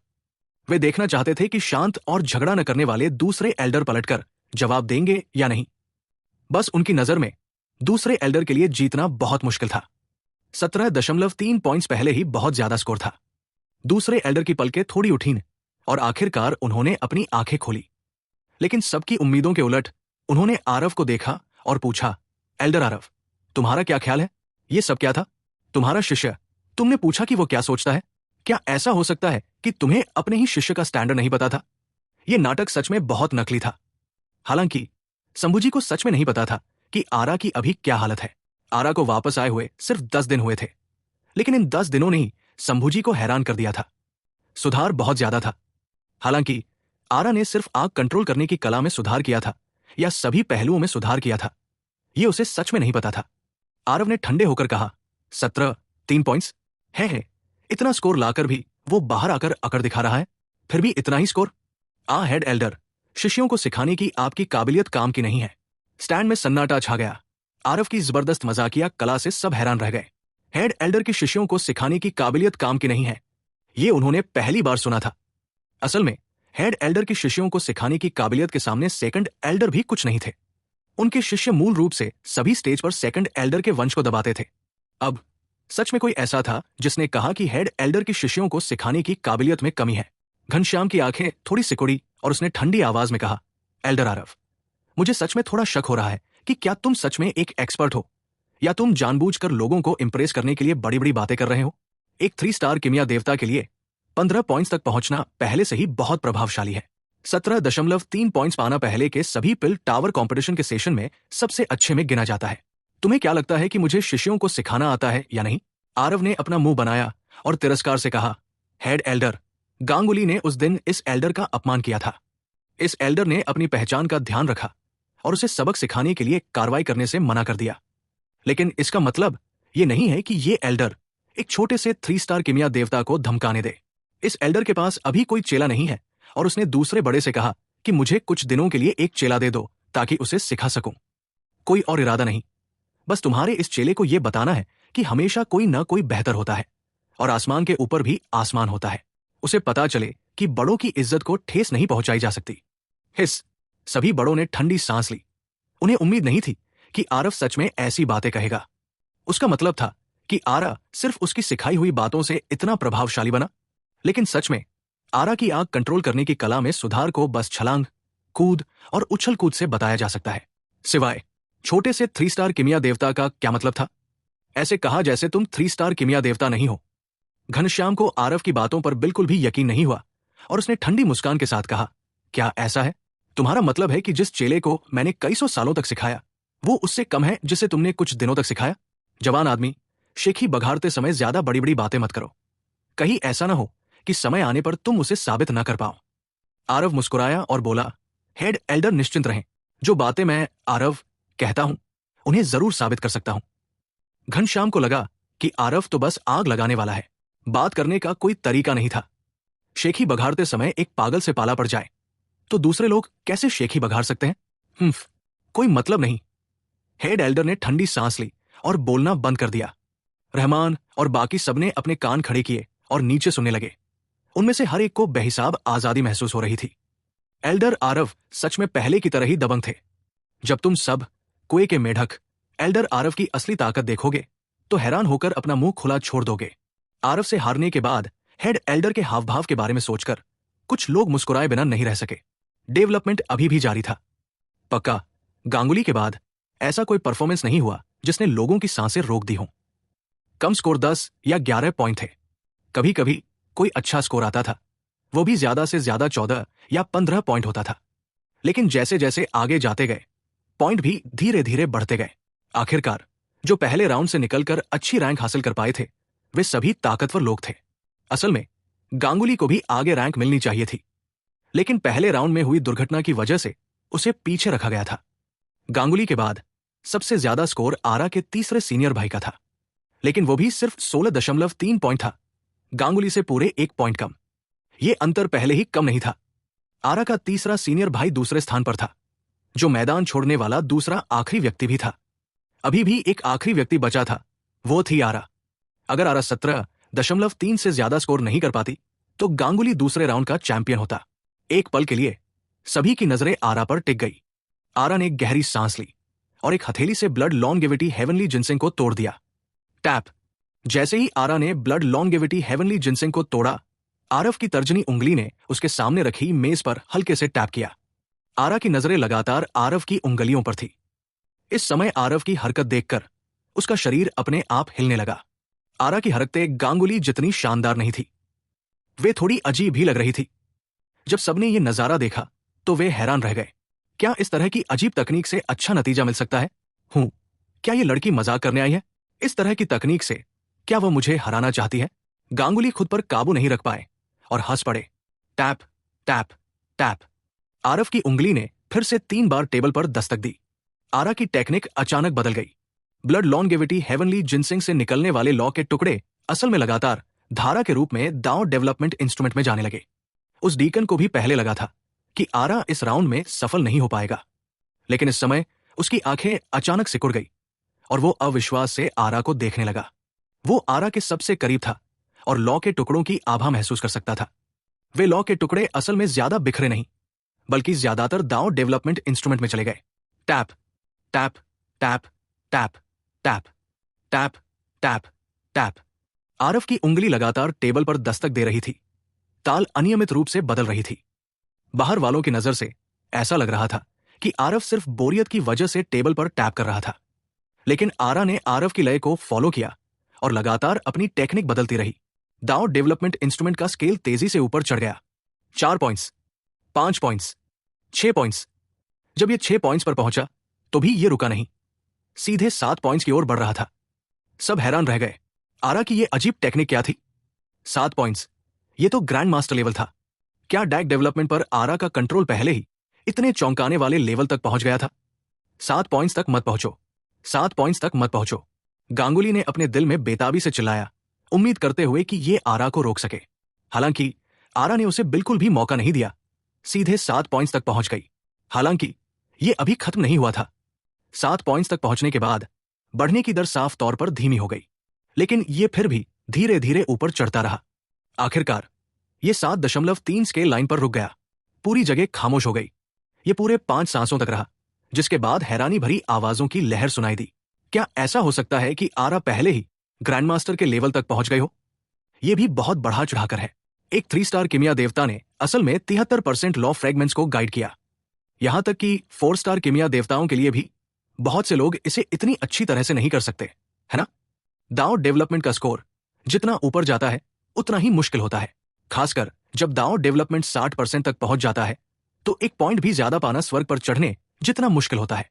भले ही कोई 4 स्टार किमिया देवता बन जाए, किमिया दाओ की समझ ज्यादा गहरी हो जाए, फिर भी दाओ डेवलपमेंट का अचानक 60% से 70% तक पहुंचना मुमकिन नहीं था। लेकिन आरा, उसने ये कर दिखाया।